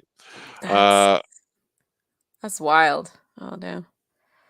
some propaganda happening. Я батько. Я молодший брат. Я водій маршрутки. Я скоро одружуся. Я фанат Шахтера. Начальник отдела продаж. Did they produce this like Я провожу. recently, or is this stuff that Я has to be? на свадьбе. I have no idea. Дядя Юра. Таксист. Я вчитель фізкультури. Я студент-геолог. Yeah, this looks too well produced to have been done like recently, right? Yeah, I mean the invasion started on Thursday, right? Я So єдиний that син. this is way too well produced. Yeah, I have a whole set. So the propaganda battle starts as well. So you got the meme battle, and literally, let me see where I have it right here. Literally, the Ukraine's. There's also the Ghost of Kiev, which is, I guess, like they have this in a bunch of different in wars. They always have like these profiles on these soldiers, et cetera, et cetera. So apparently, there's a pilot that's flying over airspace, and apparently he shut down like 6 different military planes. They're calling him the Ghost of Kiev. But the funny thing, the interesting part here is that Ukraine, this is the official Twitter account of Ukraine, is basically pulling out, putting up memes. They're putting out information. They're putting out the thing about the Ghost of Kiev. They're putting up stuff against Russia. They're basically like wait, there's a thing. There was a definite one here. They put out a meme of Hitler patting. Yeah. So they're basic, and then they had like the thing where it's like, oh, headache. So I don't know, man. Like it's very weird that you see the country's official Twitter account engaging in a meme battle with Russia at the Yeah. same time that Russia is attacking them. Invading. Like they're Yeah. literally tagging Russia in tweets, like they're literally this isn't a meme. This is but your reality right now. Like they got jokes. they're getting invaded, but they're fucking they're putting out their propaganda. So another thing, when you're out there looking for stuff, you got to understand that like there was reports of like huge bombs going off. Then it's like, oh no, don't believe anything that goes to one way or another. Yeah, and think before Because you retweet. Check sources, please. one of the main things that got a lot of play early was this is a Russian warship. We suggest you surrender. I will open fire. Russian warship, go fuck yourself. That's what they're calling now the Battle of Snake Island. There was a little island outpost with like 13 guards on it. A Russian warship pulled up on them. Basically said, if you don't surrender, they have the video. And basically there's not a video, but there's an audio, and you can hear the Russians basically going over the loudspeaker saying, hey, this is a Russian warship, blah blah blah, and then their response is, Russian warship, go fuck yourself. Initially they said that they got shelled right after that, and that all 13 soldiers died, and then they were basically putting that out there to, if it happened, they're putting it out there to kind of rile up the troops, right? And then of course the memes, like I just showed you, started coming in. Russian warship, go fuck yourself. Let me see. This is a Russian warship, go fuck yourself, etc., etc. This is a funny one. Biding his time. It's time to stop talking and start acting. Nukes for ooks, alas, poor Vladimir. So time for him to start acting. Oh my god. That was a dad joke meme. Yeah. Love it. And I went down the because I was researching sort of I was trying to see what the Trump fans were saying about No. no, I lose brain cells when I give them attention. No, I just had one of this, which is look at this Trump meme. Father in heaven, please strengthen and enlighten Donald Trump in every way. Please guide and save him. As like, dude, how do you literally put up a meme of this guy with Jesus unironically? How do you do that? I was like just bruising. I was like, what are they saying? Like the Ukrainian account literally retweeted The Simpsons. That's pretty cool. The Simpsons, The Simpsons.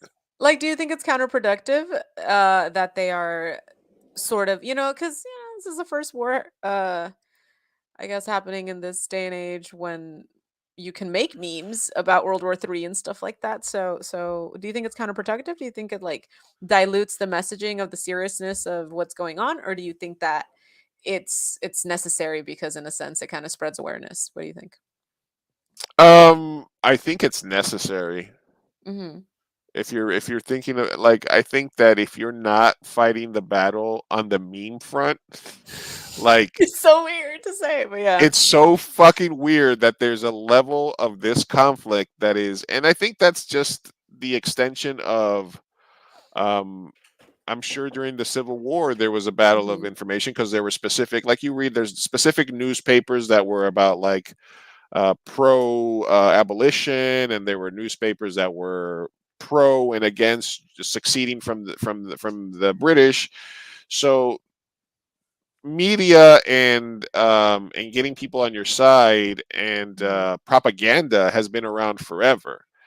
So I feel that meme culture is basically not the final form, but an extension of, right? It's an extension of propaganda, and it's weird to say Ukraine is winning the meme battle, but they are, or it really does put a pulse on what's that fancy word, the zeitgeist, the sort of the pulse of what's happening. You can really kind of take a look at kind of how things are going on a specific subject just by how the sort of fucking memes are playing out. It's very weird. And there's a million of those. Here's another one. This is Russian warship, go fuck yourself. Like people really jumped on this one. You'll like this one. Oh wait, here's another one. You're gonna die for some freedom. Someone is. That's Game of Thrones, gotta love it. that was the chicken one, right? Yeah, the I'm chicken gonna, one, yeah. matter of fact, I'm gonna eat every fucking chicken in here.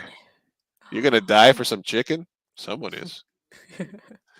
Not me, baby. This is another one with the same. This is the Disney memed one. Should I tell them to go fuck themselves? Say it just in case. Russian warship, go fuck yourself.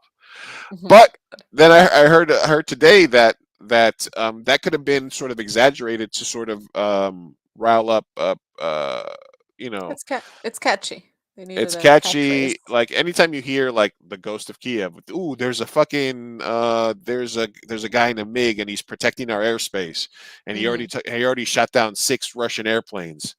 There was these 13 guys, and they told fucking the Russians to go fuck themselves, and they're dead. It really gives you a purpose and really hypes you up to fight. There was a guy, and I think this was confirmed. There was a guy, they were blowing up a bridge, and this also sounds weird. They said there was something, the Russians needed this bridge, and they had explosive, but they couldn't detonate it remotely. So some guy sacrificed himself to detonate the explosion so that the Russians couldn't cross that bridge.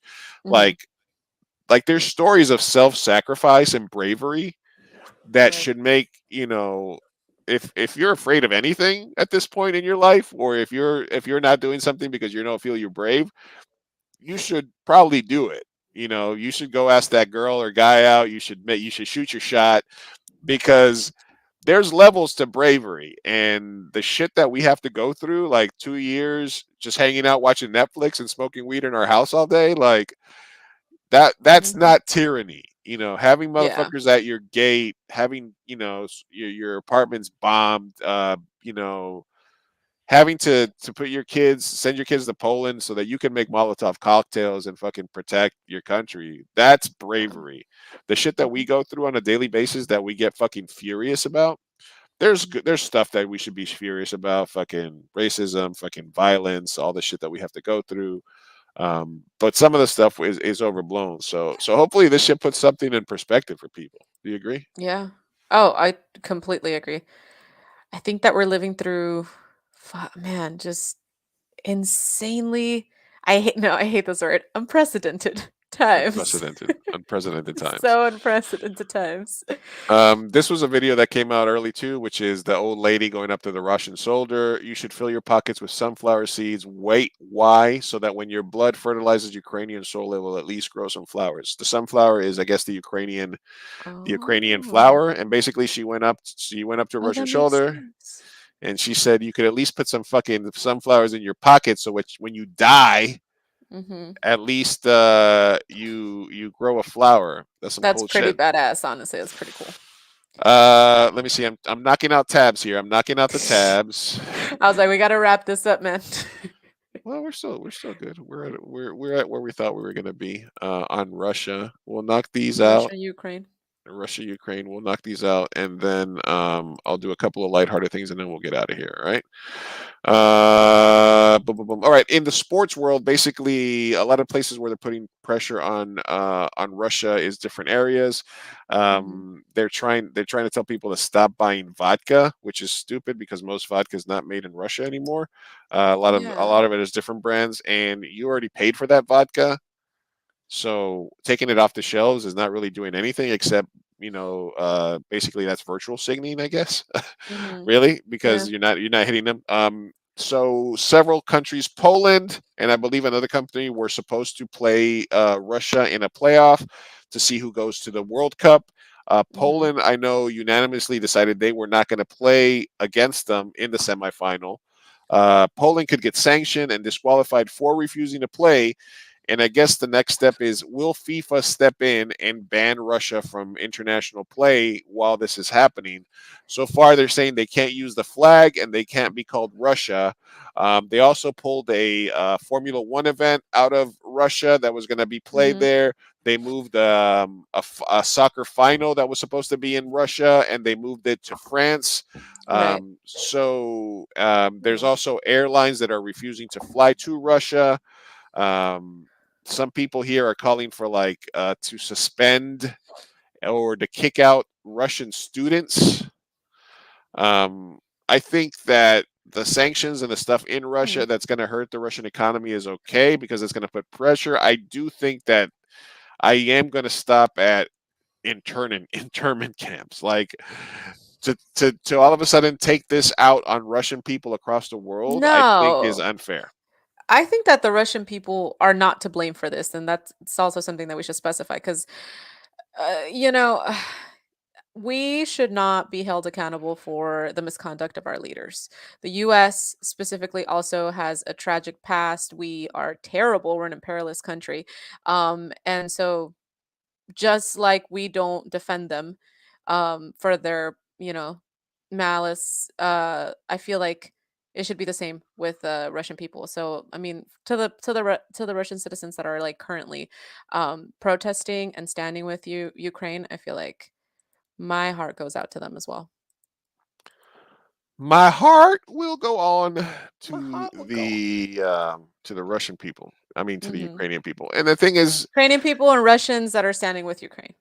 the thing is, like I mean, they're very similar. Like one of the things that the Russian troops are like, who do we shoot at? Everybody looks like us. Like there's not Yeah, like this clear denotation. You're basically, it's almost like a civil war. There's two yeah, sides of the same ethnic coin. They're both from that area of the Eastern Europe, and they probably have tons and thousands of every two soldiers fighting in that war against each other have some sort of mutual lineage. If I was to yeah. say, at some point, they have each other's blood. So for them to get sent to the Ukraine to go take their brother's blood and is also something that's really weird. That's Um, true. and I think that's and so the Ukrainians are getting pumped up and they're fighting the Russians. The thing is, the pendulum effect is now like, even if the Russians didn't have a lot of reason to fight, Hmm. the fact that they're getting heavy casualties at the start of this war now gives them a reason to fight, not necessarily just because they're getting ordered by Putin, but because a lot of their fellow soldiers are having a tough time. Yeah. So it's a thin line between the battle becoming prohibitive for Russia to keep going versus Russia then stepping up their game. So apparently, there's a lot of shit happening, and there's supposed to be talks tomorrow. Right, but that's just inevitable. That's just gonna happen because I mean, they are the ones who aggressed, right? So then Ukraine, of course, are gonna respond adequately and get pumped up and fight back, and then yeah, they're gonna get mad that and they're gonna fight back, and that's just war for you. There's nothing good can come from this. And then the It's last saber terrible. rattling. This is a good thread that I saw today about Putin putting out saying the nuclear thing is here, right? Why is Putin Uh-huh. rattling the last saber and putting Russian nuclear forces on alert? First, it's because he is losing. He's losing in Ukraine. He's losing as the world unifies against him. He's losing in mysterious what the hell that word? Nomenon? N- Numinum? No. Nomenon? What? No, Oh, numinum? new word. I I don't gotta know. look that one up. Mhm. He's losing money. Putin is in the mouth of the crocodile, maybe slightly modernized. He has to win and keep winning to survive. The Russians' nuclear capability is real-ish, Mhm. and could make millions of Americans or so have really bad day requiring the proverbial SPF 25 million sunscreen. Uh, the old man who was strong for so long and who kept them in line with the terror and his willingness to kill or imprison anyone has now threatened the end of the world they prefer to Russia. Mhm. This is going badly. It's too much. My debtor is in New York. My is in Miami. My money is in London. Someone has to do something. So basically, when Putin rattles that saber and says, "I got nukes," his own Mhm. people are like, "Fuck, you're gonna destroy." I like going to New York. I like going to Miami, etc. Yeah. This is a head fake, a bluff, a shit test for America, and an attempt to terrorize Berlin specifically. Don't fall for it. Don't let him ratchet you into a panic. Some of you, many of you, didn't grow up with the existential threat of nuclear war. So this is kind of going to the assured mutual destruction, which is kind of what prevented a Cold War, which is what the Cold War and prevented a nuclear strike. Basically, you have multiple nuclear capable powers. If one of them attacks, the other one is going to have a split second to react, and they're going to counterattack, which means it's mutually assured that there will be no winner. If somebody starts the nuclear war, there will be no winners. No, we It's a yeah. wrap. End of the world of fucking humanity as we speak. End of story. Ah, And then man. this guy ends Damn. the thread with, the next few weeks will be lit.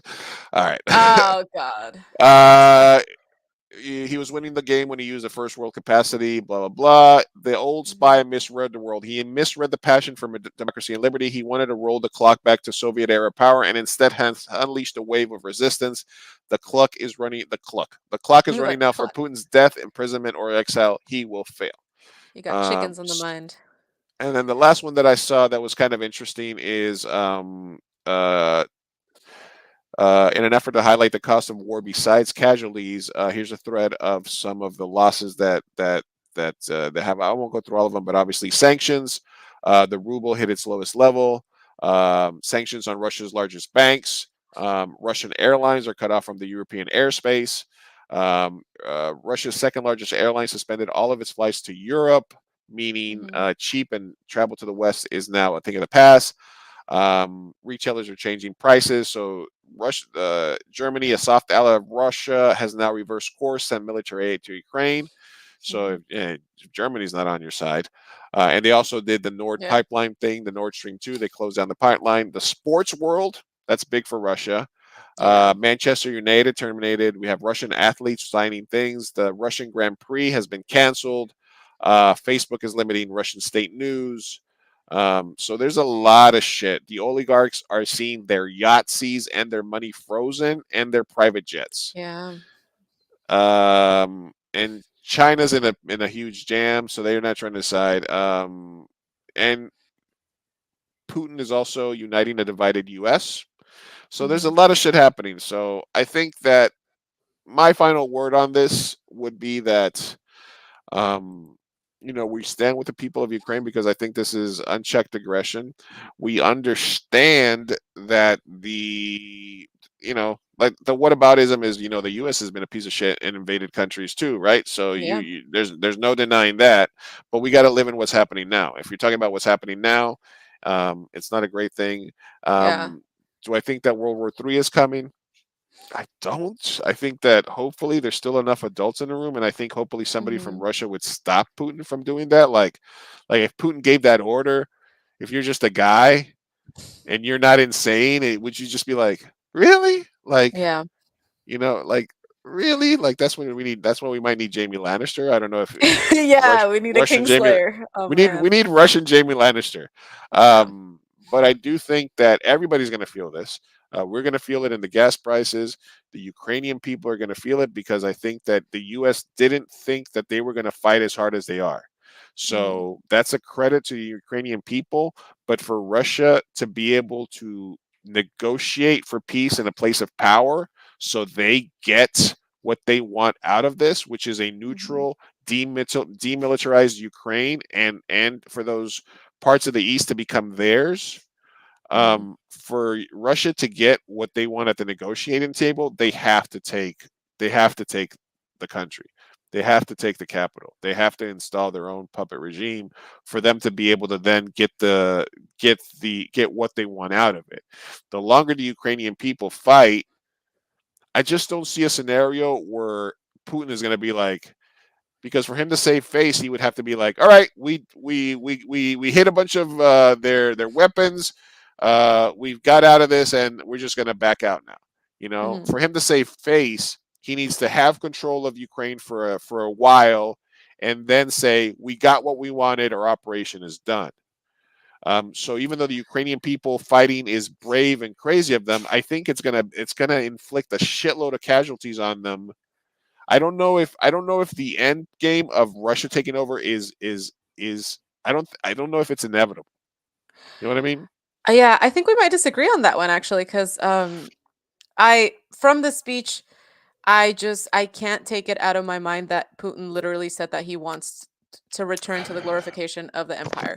That is his ultimate goal. I think that what the fuck are you gonna do if you're Ukrainian and your fucking house is being burnt and your kids are killed? Like, you're gonna fight. Like, I think that that's the only logical response. Yeah. So for the people that are saying like, "Hey, you need to give up, let them, puppets," it easier said than done. I don't think that that's a logical human response when you're being attacked. And I just think that Putin just should have never aggressed. I don't know how this ends. I do think that a World War III could be possible because, like you mentioned earlier, you hit somebody, they're going to hit back, right? And the aggression has started. So unfortunately, it's an ongoing thing, and I have no idea where it ends. And it's just fucking terrible. I think that it was unprovoked, and I just feel for everybody that's going to suffer, mainly the Ukrainian people, and also the Russians, who are opposed to this. My heart goes out to them. I completely agree to disagree. But I think we both want. I think yeah, I get your point, and Mhm. and he never should have gone there, and maybe he's insane, and there is that outside chance of WW3. Hopefully, there is a scenario where he can It save gets enough fixed. face. We can save enough face, and it's gonna, unless we want to go to war, they are gonna have to appease him. They are gonna have to say, okay, you can. At the very least, they're gonna have to release all claims to Chimera, Chimera. What the fuck do you call that place? Crimea. Crimea, Yeah. Crimea River. Uh, Crimea River. they're going to have to release all claims to that, and possibly give them those rebel sort of outputs on the east. They're going to have to give. I just think they're going to have to appease them, because if the end war, yeah, the other option is like, hey Daryl, thanks for stopping by. Be Just looking at Putin's my finger. Vietnam, Hey, just like Daryl. yeah, that's what people are saying. Like, if this becomes a prolonged Mhm. um uh occupation, then you're going to have an insurgency. The Mhm. Ukrainian people are not going to stop fighting. The Ukrainian people are not going to stop fighting. And I Yeah. think the US plan was based on, eventually Russia will have Ukraine, and then we will negotiate from there. It will become expensive for them to maintain Ukraine. It'll become unpopular for them. The sanctions will eventually work, but their entire thought process is they're going to take Ukraine. They're going to Mhm. install. That's why they offered the president a ride out of there, and he said, "I don't need a ride. I need ammunition. The Mhm. fight is here." You know. So yeah. Thanks for stopping by, Daryl. Thanks for stopping by, Cyril. We are Mhm. done. We're done. Thank you for having a Okay, good night. it's a Thanks for good coming. night. Thank you, Cyril, for stopping by. Of We're gonna get course. on. We're gonna do some funny stuff. We got a no names, and we got a. Lighthearted. All right. So that was Russian talk. Yeah, we did it. We were serious for an hour, a little over an hour. We only had like a few jokes in there. We only had a I know. few jokes. we, We we had. tried. We tried, you guys.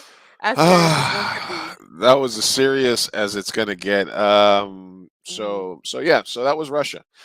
Again, we're completely unqualified to talk about it, other than from two people that are alive and are witnessing And happening. have And opinions. I literally went down. I had 58 tabs that I left open, but really, as I was saving stuff this week, I had 99 tabs that were saved of various memes or Twitter threads or stuff that I thought Mhm. was interesting. I had a shit ton of CNN on. Watched some Hassan Piker, and some other Mhm. stuff. I went through a bunch. I watched some Fox. I even watched some Newsmax coverage just to kind of see what they were talking Yeah. about. Yeah. Yeah. So No, fucking oh my god, my life has been consumed for with Ukraine and Russia news cycle 24/7 this whole yeah, week. and the shit is like, there's probably stuff that happened over the last hour and a half that we don't know about Yeah. yet. Right. Exactly. And it's just going to continue. So we will see where we are at in a week. All right, that was coffee talk. All right, we're moving on to some Yeah. lighthearted stuff. Want to remind everybody, thanks for stopping by. We had a lot of cool new people in the chat. Thanks for stopping by, everybody. Make sure that you guys Thank you. follow us, leave a like, leave a comment. Appreciate all the love so far, and make sure that if you guys do want to listen to this, right now it's currently under the 2am Burrito podcast across all platforms. If you want to listen to the audio version, this is Mhm. the Mi Gente Show, part of the 2am Burrito podcast Yes, network. we are working on the whole rebranding stuff and we're about to take a hiatus of about a month, right? All of March we're going to be out. So Mhm. we'll be back in a month. I will be working for the San Diego Latino Film Festival for the next several weeks. I have one other stream next Tuesday with Peggy, a photographer that Sophia knows. I know she took some of your headshots, She right? did my headshots. Yeah. Yeah, Yeah. absolutely. So we're going to be talking about photography, some acting stuff. That'll be a Fireside Chats episode, and what have you. All right. So Mhm. one last time here, we'll go mention our sponsors, Mestizo.coffee. We're a couple of mestizos here drinking Yeah. coffee. I got to get you. Do you do ground coffee at all, or do you do, Hell what do you do? yeah. You do ground? All of it. Oh yeah. Yeah.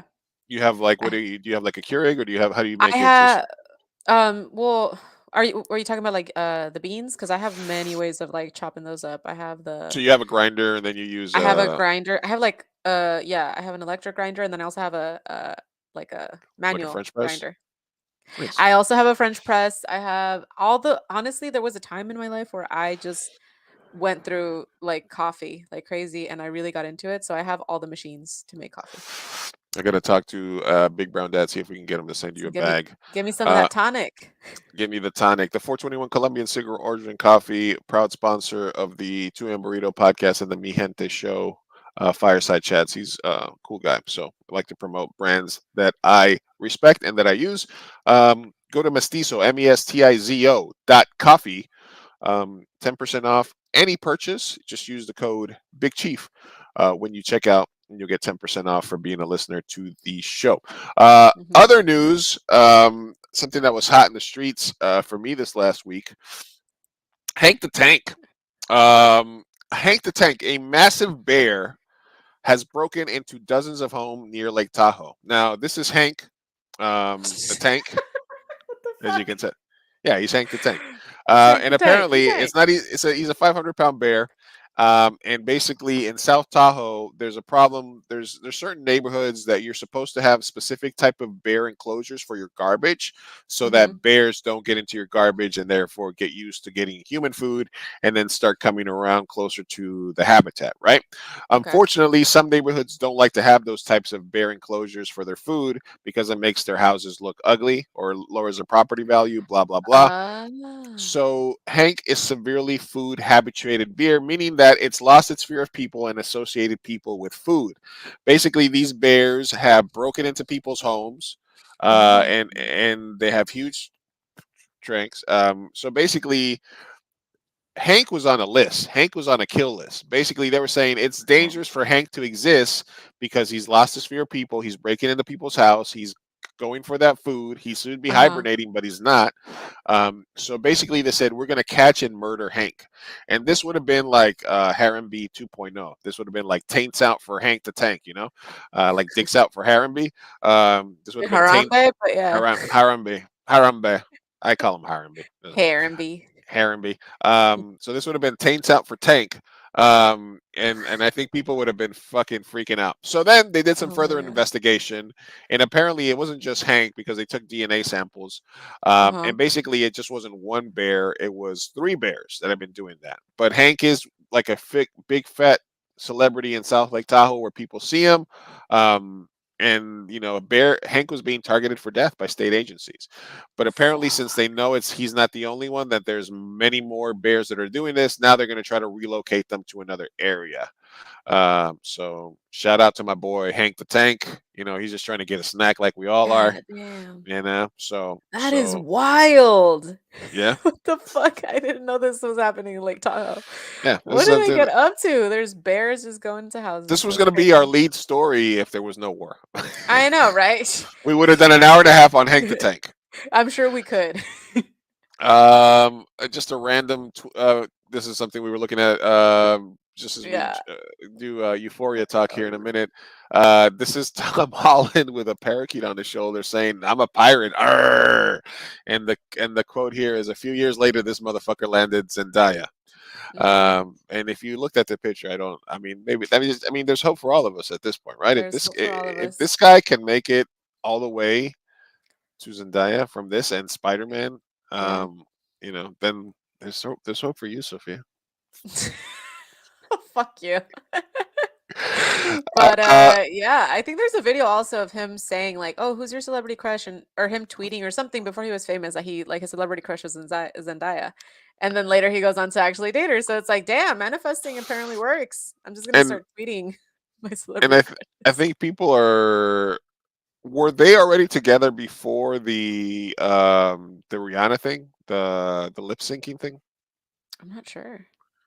Because I think Uh, because I for some reason I was researching something and I read a thread about when he was on Lip Sync Battle and he did Umbrella, oh and yeah. he was in the full thing and Yeah, yeah, Zendaya yeah. was there, and they're like pinpointing the exact moment where she like fell for him, or like this was supposed to be like his seduction of her or something like that. Yeah. It was real weird. Oh, People get really people into get that real relation. weird. Yeah. People get really into that relationship. All right, so we have one Am I the Asshole, and we have one Anonymous Way. Or do you want to do Breaking Bad first? Mm, let's go with Am I the Asshole and No Not Miss Way. Okay, and then Breaking Bad after. I do Yeah. want to get your take on the series finishing. Okay, here you go. Right. I'm ready. You ready? Okay. I don't know Yeah. if this is the one that I wanted to do, but let's put Ah. this was fine anyway. All right. Am I the asshole for being hostile and rude to my sister's boyfriend over a joke he told my wife? My sister, 26, brought over her new boyfriend, 30, over to our parents' house to meet him for the first time. My wife and I came as well. We met the dude. He seemed okay-ish at first, but then he started asking weird and personal questions. My wife had a breast cancer and got a single mastectomy last year. She told the story to my sister's boyfriend, and he was like, "Oh." Then he stared at my wife and briefly, then playfully said, without even asking, "I can pretty much tell which one got the blow." We were Fuck. I'm sorry. We were floored. My wife could barely keep a straight face. She lied so she could leave the table because she was literally about to tear up. I just looked at the dude and said, "Are you serious?" He said, "What? I was just joking, bro." I started asking him to explain the joke to me. He just stared. I asked him again to explain to me in detail, but still got no answer. My sister asked me to stop. Because clearly he got uncomfortable. I insisted he explained the joke to me clearly. My wife and I didn't get it. Things got awkward with him avoiding eye contact while I just stared at him the entire. So it was basically awkward. You could have just skipped those 3 sentences and said it was awkward for a while. He said he needed to stop outside and make a phone call. He got in his car and left. My sister had a meltdown, calling me hostile, anger issues to scare her boyfriend. I told her he was overstepping. These always surprise me how people will take their partner side over family or vice versa at times. It's weird. People are weird. My dad called me and later he said how he hurt my wife and my sister's boyfriend, and I showed hostility and aggression instead of just ignoring him. Am I the asshole? Edit. My sister and wife don't have a history, but my sister tends to see the worst in people. When my wife announced her diagnosis, my sister actually thought she was faking because the family no longer brought up my wife's miscarriage months prior. I thought that was out of line, and she apologized for it, and we moved on. My sister thinks the only bad trait she sees in her boyfriend is his smoking habit. She says that otherwise he's perfect. Shaking my fucking head. Okay. So, am I the asshole for being hostile in that scenario? Short answer is no. Would it have been better to maybe not cause awkwardness? Maybe. I don't know. It's really hard because, like, I do love that. I love when someone says racist, misogynist, just kind of like a joke that isn't funny. It's just kind of fucked up. To be like, no, explain it to me. Like, I don't get it. I love that. I fucking love. And then the person's just like, oh, I have to explain to you this racist thing I just said. It's fucking amazing. So I love that he did that. Props to him. And I love that he defended his wife. Like, that's cool. So I don't think he's the asshole for that. He but I didn't get feel like like aggressive on him. He went like full like no. condescending. He went like full Yeah, he like went condescending, which I think is a totally fine thing to do. I think that was better than punching him. He could have punched him. So it could have gone worse. But then I feel like socially we are expected to just kind of be like, "Oh, that was fucked up," and move on and like don't say anything. So I can understand why everyone was uncomfortable. I don't think he's an asshole. I don't. I think yeah. he's well The in guy his the rights. guy now the side action on this is he said his sister and his wife didn't have but that his sister's basically saying, number one, you just met. I know the guy started asking personal questions, but maybe save the I'm a breast cancer survivor story for like later on. I don't know if that's something that you really want to talk about, like first time you meet your husband's sister's new boyfriend. Yeah, That's a no, that's it could come up though. I mean, I'm not gonna say yeah, it the can come up. topics. But there's multiple things here that gave me a little bit of pause. Number one, his Okay. sister said that she actually said when she said that she was diagnosed with cancer, she thought she's faking it because people weren't talking about the miscarriage she had months earlier. which makes me think that in his sister's eyes, she had been making a big fuss about the fact that she met. And she's talking about her mastectomy a year after it happened to her sisters, to this guy she just met. Mhm. So there's a little bit of me that thinks that his wife is probably a little bit of a drama queen or an attention seeker. Like, Mm, not that it's her gotcha. fault, because obviously if she had a miscarriage and she had cancer, that's fucking horrible. So I Yeah. understand that. So I'm probably being an asshole there. I'm probably being the asshole. But Yeah. the fact that both of those things are being talked about in that context is the Uh-huh. only thing that gives. Now, he absolutely had every right to be rude. He actually held himself back. He went the sarcastic route as Mhm. opposed to the "I'm Fuck gonna you, kick your you're an ass." ass. Fuck Yeah, you. What the fuck are exactly. you doing? Look at you. You're your fucking ugly ass face. Yeah. You know. So I don't think he's the asshole. I don't think he's an asshole at all. Yeah. Good for him. Good for Yeah. him on Good for not him. being it. Good for him on not being the asshole. Hell All right, yeah. and we had one no names way Mhm. anonymous question. Let me see. Okay, this comes to us from the name is In Love with the Real Life Elsa. Okay. Okay. Cool. Uh, hey Lou and Sophia, I am dealing with a cold fish. My wife of 10 years is cold as a cucumber in a bowl of hot sauce. She, one example is she doesn't remember any of my favorite dishes and items at any fast food restaurants that we frequently go to. For example, if she told me to pick up food from any of 10 to 15 major restaurants in our area, I would absolutely know without asking what to get her. But when she says I'm stopping by Burger King, she has to ask me exactly what I want every time. Okay. Basically, she doesn't retain information that is based on my specific likes. Mhm. Um, should I be concerned? And does this say? I mean, wait, I'm sorry. This gets a little weird here.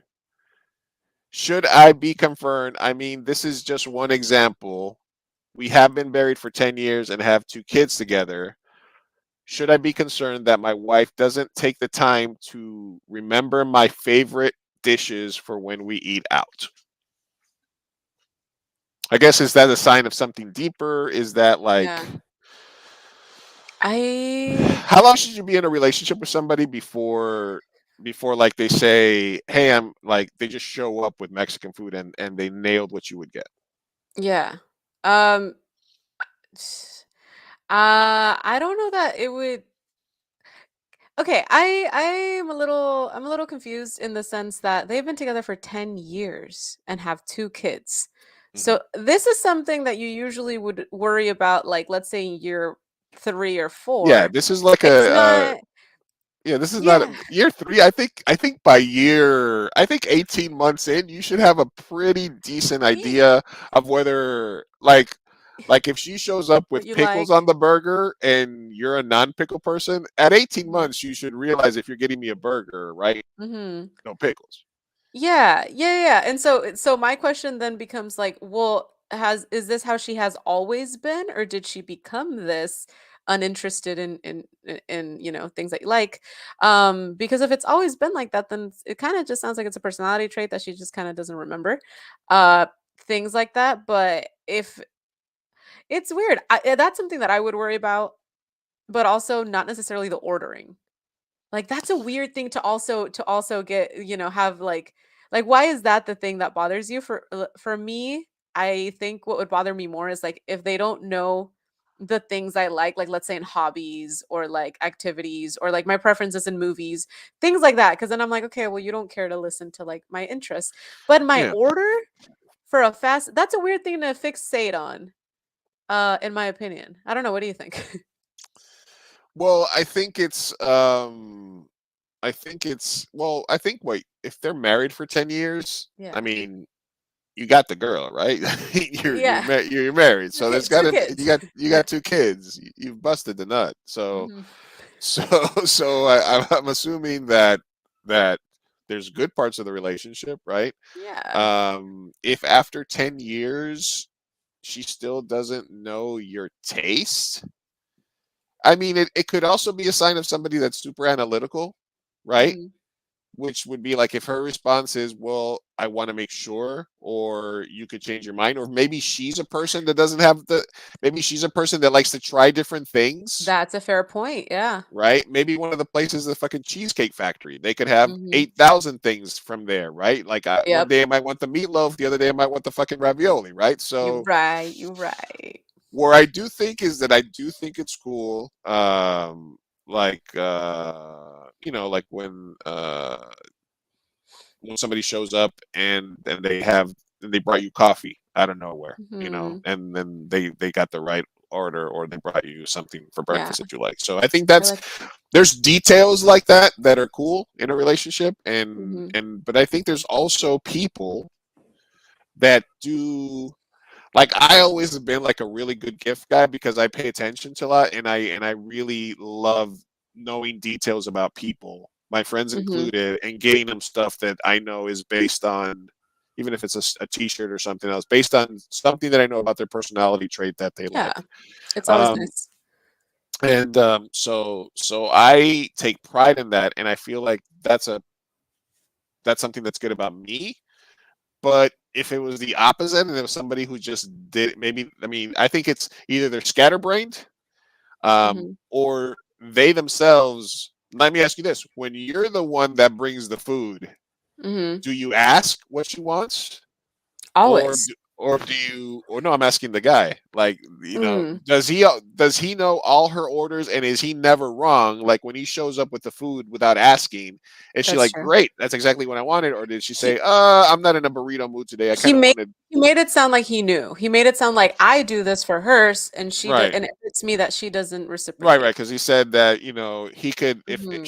she could pick one of 15 restaurants out of the hat basically, and he would Yeah. be able to guess what she wanted. Like he would know Right. what to get her from that places without any knowledge. He would probably pretty much probably nail it, right? Mhm. Whereas he feels that when she asks, he's frustrated by the fact that yeah, you're going to McDonald's. I want the fucking double pounder with no Yeah. pickles, add mac sauce, I small told you fries, and a Dr already. Pepper. I You want the know Dr this. Pepper with You light know this. ice. I love Dr. Pepper. They I always don't put too much ice. I said no ice. So okay, I'm gonna give validity to these concerns because it obviously is bothering this person. Um, I do think that like if it's something that is really, really bothering you, you can always talk to them. You can talk to, I mean, you've been married for 10 years, have two kids. I feel like it's something that you can always say, hey, babe, like, it would mean a lot to me if you went out of your way a little more and maybe like, remembered the stuff that I like. Like, it would just mean a little bit, it would mean a lot, I like that shit. Yeah. Like, I think voice, advocate for yourself a little bit if it's bothering you that much, because clearly you're committed. It's right. not, I can't just be like, dump her. She's ungrateful and doesn't value you. Like, no. So, What I think I you should don't, do is start cheating on him with a variety of fast yeah. Cheat like with someone who no, does no. know your orders. He's gonna dump her for the first like fucking diner waitress that says your usual. He's Yeah. like, Oh, yeah. yeah. 100%. Be like, yes. Oh How no! did you know? How did you know? You How remembered did you what I know? want. I want the You know, like, pancakes. yeah. Like People just need to the Denny's be, waitress knows him. Like this, that's my soulmate. She knows I want the uh, eggs over easy. She knows me. I feel seen. yeah. Yeah. I mean, on that topic, isn't it like so important, like to be a detallista? Like, how do you say that in English? Detallista, like you're Yeah. like, I it's the mean, is little that things that is count. that thoughtful? Thoughtful? Yeah, like a thoughtful. Yeah, exactly. Thank you. Yeah. English is hard. Yeah, just to be thoughtful. It's so yeah. I have a friend who's currently going through something similar on a bigger scale in the sense that like their partner is just like the least thoughtful person. Mhm. Um and it feel like on every level, so it's very difficult. And on this one, if you can say that this woman is super thoughtful in every other way except your orders, I would say just voice your concerns and it's not that big a deal. If she is being really not thoughtful in every single other possible way, little things like, I don't know, you cook, she doesn't do the dishes, or she doesn't do anything for, I don't know, any whatever, you know what I mean. Then I would say that, yeah, be concerned. Yeah. That's not nice. I That's not mean, nice. is she I think, yeah, if she's a scatterbrain, is she forgetting to pick the kids up? Mhm. Is she just maybe she's like short-term memory? I don't know what the hell's Yeah. going on. 'Cause also you made Maybe a really good point about, like, maybe she's just analytical and wants to be right. Because I know if I know I would always ask. I would just be like, yeah. "I don't wanna be wrong, so, like, I'm gonna Yeah, text you." after 10 years, if she says I'm getting burgers, what do you want on yours? And she's known for 10 years that you like bacon and you don't like pickles on your burger, Mhm. then I think it might be a little annoying. But you have to really deal with the type of person that it is, and if they're maybe an analytical person, or maybe if they that would be the question for me. Do they switch up what they normally get at places? Mhm. Because like if I go to a taco shop with Daisy, I know she's getting one of three things. She's either getting a carne asada burrito with Mhm. just cheese, or she's getting rolled beef tacos. That's it. Mhm. Yeah. That's the wild card could be some birria tacos, depending on where Mhm. we go. But that's it. I know it's like a top three thing, right? Mhm. So but some people stare at that fucking menu, even though they've been, the Wendy's menu for 15 minutes, and then they decide to mix and match or shit like that too. So I think two things: it would be, how does she order usually, and how does she feel about that, and is she a detallista in other areas that Yeah. because not everybody's you gotta, like, as much as sometimes we analyze the bad things about our partners, we have to sometimes balance that out with the areas that they're stronger, and how that balances out the Yeah. relationship. So if you guys Yeah, work give together, you're the detallista, she's not, but maybe she's the breadwinner and she's got a super powerful job. But Mhm. then it's, hey, there's got to be a balance somehow, right? Mhm. Yeah, exactly. So, I think we gave good advice on I this think we one. gave Don't good you think? advice. I Yeah, think we're pretty good. stay with the marriage until you find a Denny's waitress that knows your order, and And then then dump the leave her bitch. immediately for the Denny's. Start having a No. series of fairs with drive-through attendants across the area where you work, Yeah. and maybe cook at home a little bit more. How about that? The that yes, thank you. Yeah. Wow, How how about about that? we save a little money, go to the Mhm. supermarket together, get to know each other and the types of It's also ingredients that you healthier. like, and eat Yes. at home more. You know, Yeah. come on. You're talking I about. I love mean, that. That's beautiful. yeah, yeah. Come on. That 10 was our years. TED Talk. Yeah. There you go. There you go. All right. Thank you very much for submitting, Yeah. Mr. Married to a Real Life Elsa. Is she an ice queen, I guess. So how cold is she? Damn. She can't be that cold if you got two kids. All right. It's That's got to. true. It's Mm. Hey, I wanna hey. know who this is now. Damn, I hate when it's anonymous. Damn it. All right. That's a good question. Good Mhm, that was submission this great. week. Anyway, all right, and finally, you have ended one of the greatest drama TV shows of all time. Yes. I did talk a little bit about Euphoria being sort of this generation's version of, I think, Mhm, Euphoria, Succession, Better Call Saul, ironically, because it's a prequel to Breaking Bad. There's a lot of shows currently that there's always a couple of shows, and I think Breaking Bad was one of the first. Breaking Bad, The Wire, The Sopranos, that really became really rewatchable when through binge culture and stuff started. Breaking Bad is, and you know what my life hack has always been, and this started with Breaking Bad. Breaking Bad is the first show where, when I started to watch, it had been on for like 2 years. Somebody told mhm. me about it. I downloaded all the episodes, binged through it, and then caught up, and then watched the end of it with other people. Okay. Which is the same thing that I did with Euphoria, which is the same thing that I've done with other shows as well. That I was like, Yeah. I don't not necessarily watch them live, but so Yeah. Breaking Bad is almost a perfect show. It's also an excellent example of a show that didn't stay on too long. They stayed. They could have said, we want to do 5 more seasons. They would have let them. Mhm, They said, this is the arc. And, unlike a show like Sons of Anarchy or Dexter, mhm. which I've always said stayed on for 3 or 4 seasons too long, it actually arced. Obviously, they did spin offs afterwards, etc. Mhm. Um, but as somebody who's late to the game, what was it that drew you in, and what are your impressions after getting through it?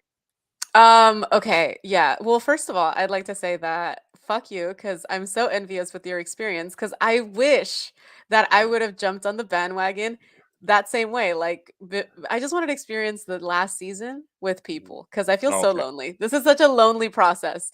Um, it took me years to watch this show, first of all, because it's so slow.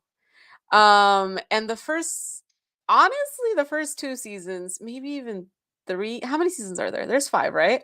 Yeah, 5 Yeah. and then So 5 is onward. the last 2 is when it starts to pick up, in my opinion. The first 3 were very hard.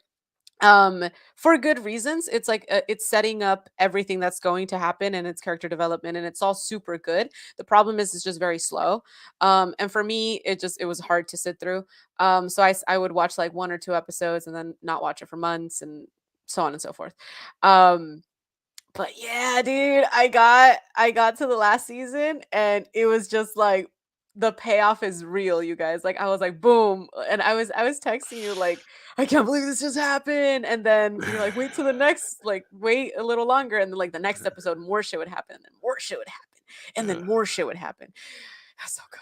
It was so good. I love it. It's So one there's of my some, favorite shows of all time, I think. where do you put it? What's in your like top 3 or 5 right now? It's hot. Okay. It would have to be dramas, right? Because I have a whole like sitcom thing as well. Yeah, I mean prestige Um, TV, I guess. mm-hmm. Although Fuck. I would put BoJack Horseman on my top 5. BoJack is pretty good, yeah. Uh, That's a comedy drama too. yeah. Well, I like for me it would be as you gather your Breaking Bad is there, The Wire, The Sopranos, and You're gonna those are like the top 3 right there. you're gonna hate me because I've never watched The Wire or The Sopranos. Yeah, you should I mean, The Sopranos is was pre Breaking Bad. Hmm. And it is the more I rewatch it now, it's got it people take it as like the serious mob show, and it's got a cool it is a cool mob show, but it also Hmm. is incredibly funny. There's so much humor just thrown in there that is really cool. Not in Yeah. it's a lot of unintentional intentional humor that's in there. Like you can't see it, and Right. you can't rewatch it and not be like, oh man, they were really they were saying something here. So that, and then The Wire is a super slow burn the first season and a half, but it also has an Hmm. incredible payoff. So any of those two, if you want to be kind of caught up with the, you know, you should probably watch one of those two next. If I was gonna say what else Yeah. is on there for me, probably BoJack, and because I love BoJack Horseman so much. Yeah. Um, I hate watched Orange is the New Black for a long time, but I honestly at the end I like part of it. Yeah. But I was first to watch The Wire is fire, Hmm. Daryl. The Wire is fire. I need to watch it. But I don't know, it'll come to me, but not the Orange Black's in there. I'm trying to think right now. I'm a little stoned. But no, but other than Breaking Bad, what is there some that come to mind that are like before that? Yeah, it's weird. It's weird because Breaking Bad is very unique in the sense that I love the show in its entirety. It is so good. But there's so many shows that I think that I'm like, I really loved it up until season blank, like Game of Thrones, like Orange is the New Black. Um, so if I'm going based on shows that like I liked entirely, the thing is you put BoJack in there, which means I have to include the Rick and Morty's, the Simpsons of the world. I mean, The Simpsons that's just an iconic show, though. Yeah, it is. Yeah, that's why I'm like, oh man, okay, that no, let's not open that kind of worms. Like, I don't know, Um, 24. Sons of Anarchy was good until a while. It went to shit. Dexter was really good mhm, for a while, then it went to shit. Game Dexter of is Thrones fine. was good for a while, and then went to shit. I think Yeah. there's something, and then even The Wire. The Wire is good, but I don't think The Wire ended as great as it could have. The Hmm. Ozarks is really good too. Now, Hmm. here's the thing. So, and here's a side note, which is, and I think we can expand on this and another thing is, I think it's pretty clear that the weekly model versus binging is better for a consumer to consume shows. Hmm. I think it's great that we can catch up on programs like The Wire, The Office, what have you, and people can catch up in binge series. But Ozarks came out, everybody anticipated by the second day. I had already watched all the episodes. I'm waiting for the second part of the final season. I'm excited about it. But Hmm. within about a week after it was done, nobody was talking about it. It's just Yeah. something else that you can watch and do that. Meanwhile, every Sunday after Euphoria, and I'm gonna watch Euphoria after this. Hmm. Every Sunday after Euphoria, it's a whole Twitter conversation for like 2 days and the memes and shit Yeah. that's happening. It's Succession, fun. the same thing. Hmm. And these are all shows that are dropping on a weekly basis. The new even and Netflix is starting to do it. They're doing a weekly on the Yeezy, the Kanye documentary, which is fucking excellent. The Genius documentary on Netflix is excellent. Excellent. The first two episodes have been excellent. So I think that we're heading back to weekly must-see TV Hmm. because the binge model works perfectly for just videos on demand of movies and stuff that you want to Hmm. catch. But in terms of building an audience and suspense and drama and a following for a show, I think the weekly model is what's going to move forward, in my Yeah. opinion. I completely agree. And then I think Hulu's doing that with How I Met Your Father as well. I will say it hits different with sitcoms or 30-minute shows because it's not enough. Once a week, it's just not enough. But that's just me. I wish they would do at least 2 episodes a week or something like that. Um, I do love How I Met Your Father though. Uh-oh. Did you freeze? What happened? You muted No, yourself. You were no, like so still for a second. no. Somebody called me. Give me 2 seconds, Bam. Keep going for a second. I gotta talk for 2 seconds. Go ahead. Okay, well then in that case, I'm gonna continue my top five, top whatever. I don't know where I would place them, and honestly, if I say any rankings, I will later probably change my mind or regret it. So what I will say is I will do an open love letter to Mr. Mike Flanagan, who is the director and writer for all of the hauntings, The Haunting of Hill House, The Haunting of Bly Manor, and then his newest one is Midnight Mass. I think these are all on Netflix. Super highly recommended. Yeah, I have not been like this obsessed with shows aside from Breaking Bad, obviously. But they're series that have only one season, and all are fucking amazing. I recommend all three of them. I think Mike Flanagan's writing just gets me. I don't know why everything that man does is like I look forward to it. So his next project is in the works, and I'm just super excited because so far those three have been top three. I don't know. Did you listen to my rant at all? Mike Flanagan. Yes. Yes. So Haunting what of is Hill House, Haunting of Bly Manor, Midnight Mass. I really thought I was gonna hate Midnight Mass, and it ended up being one of it was just so good. It was just so good. these are Oh, series, right? I don't watch a lot of horror series. I don't and they're like not like the thing is like they're not technically horror. They're just so good. It's a little American horror story-ish. Oh, that would be in the top something. But again, those are different every season, which is like yeah, everything there. Mike Flanagan does. Well, have you watched Fargo? I don't think so, no. I would highly recommend watch Fargo. I haven't watched the fourth season with Chris Rock, but the first three Mhm. seasons of the Fargo TV show Great. are excellent.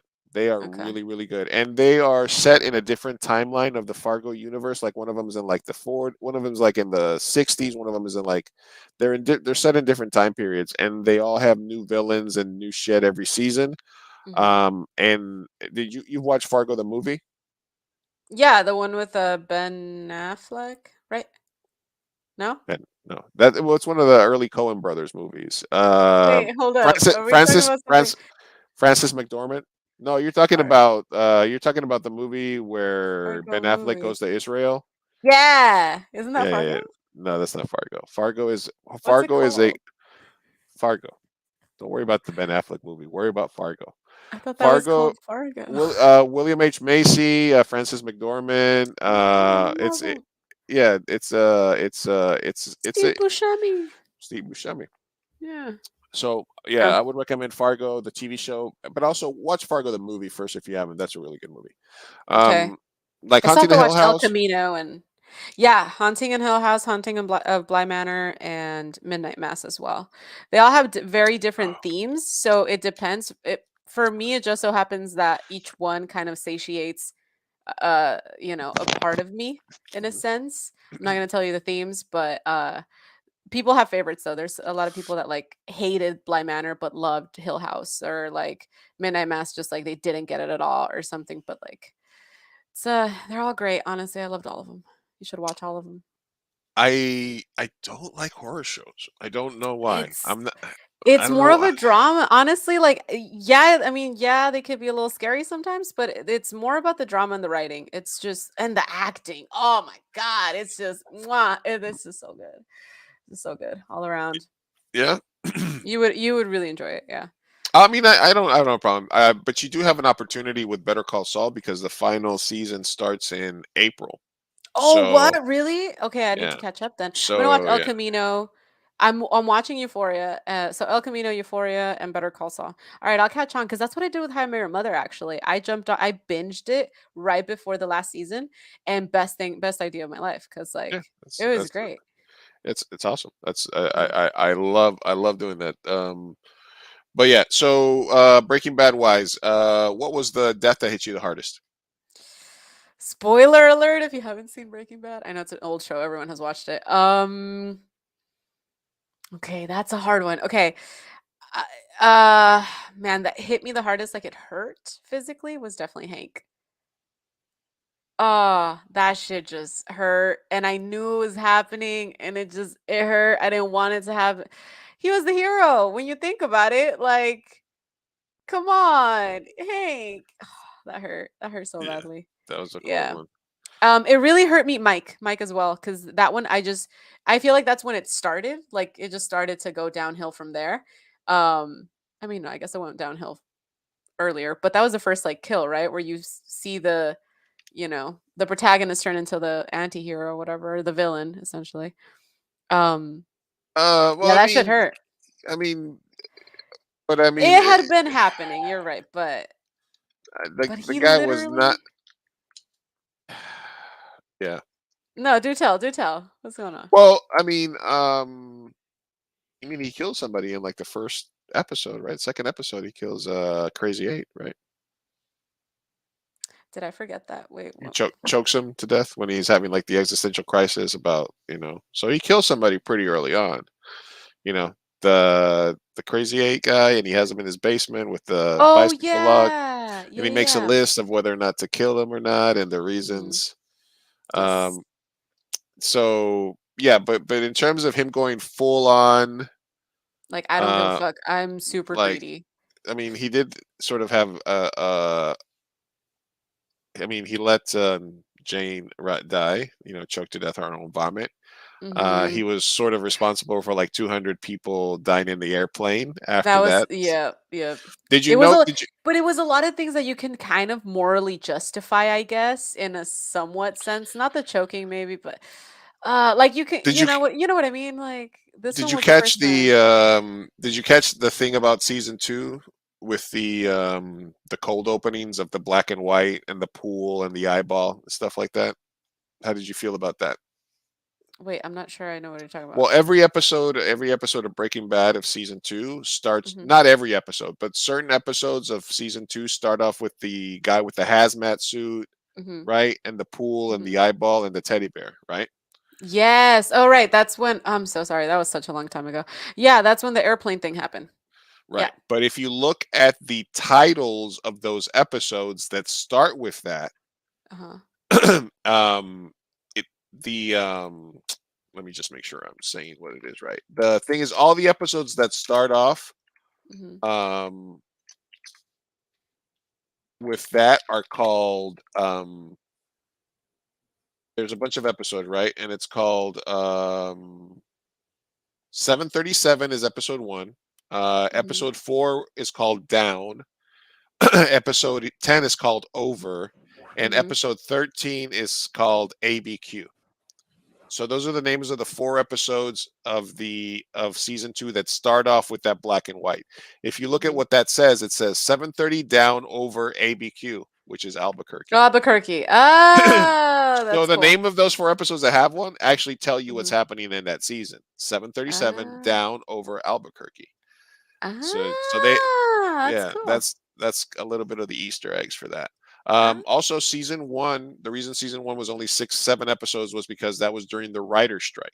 So that's why season two Mm, is sort of like a longer season, etc. Or they sort of everything starts to get a little crazy.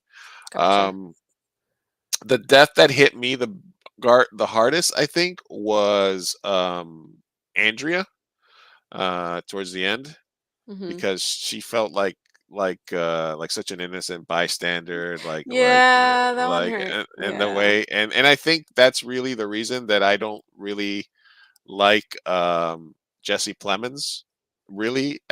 like the power of the dog, What? That like I cemented your, yeah, yeah, you're like, like you immediately hate him. I am not a fan of Jesse Plemons at all. I um like him. What do you mean? he's a great I actor, thought he was but Matt Damon for a very long time though. But plus yeah, I like him. he also killed the kid. Like, also Freight is one of the best one of the Dead Freight is one of the best sort of Mhm. episodes in terms of the suspense of them, Mhm. stopping the train, and Right, right, then right. the stuff like that. Um but yes, I but Andrea was the one that probably hit me the hardest in terms of their deaths. You're right. She had nothing to do with it. Yeah, that was fucked up.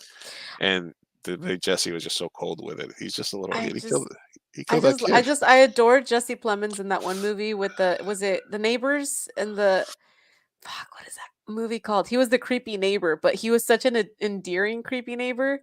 Game Night. There was a movie Game Night. Oh, okay, yeah, yeah. And I loved him after that. I can't hate him. But again, I think it was almost a perfect ending for that show. Like, there was no. Almost. I think it was the perfect. I don't know how it could have been done better. Then I don't again, know. I haven't really been critical about it because I didn't live with other people to talk to about this or social media to have opinions. So I kind of But yeah, watched that it.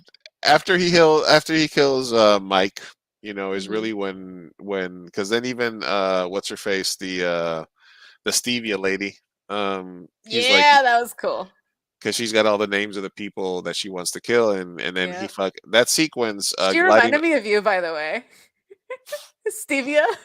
Oh, the Stevia. Oh yeah, Yeah, I was the like, ah, Stevia. that's Lou. I was skeptical as to I'm trying to get Stevia. on Get the on. stevia. I'm trying to get on the stevia wagon too. Cause Um, what's the beef with Splenda and stevia? Cause you do um, stevia, you don't do Splenda, right? What's the beef there? I don't know. I think the Stevia is more natural or something. Yeah, I think it comes from a I plant.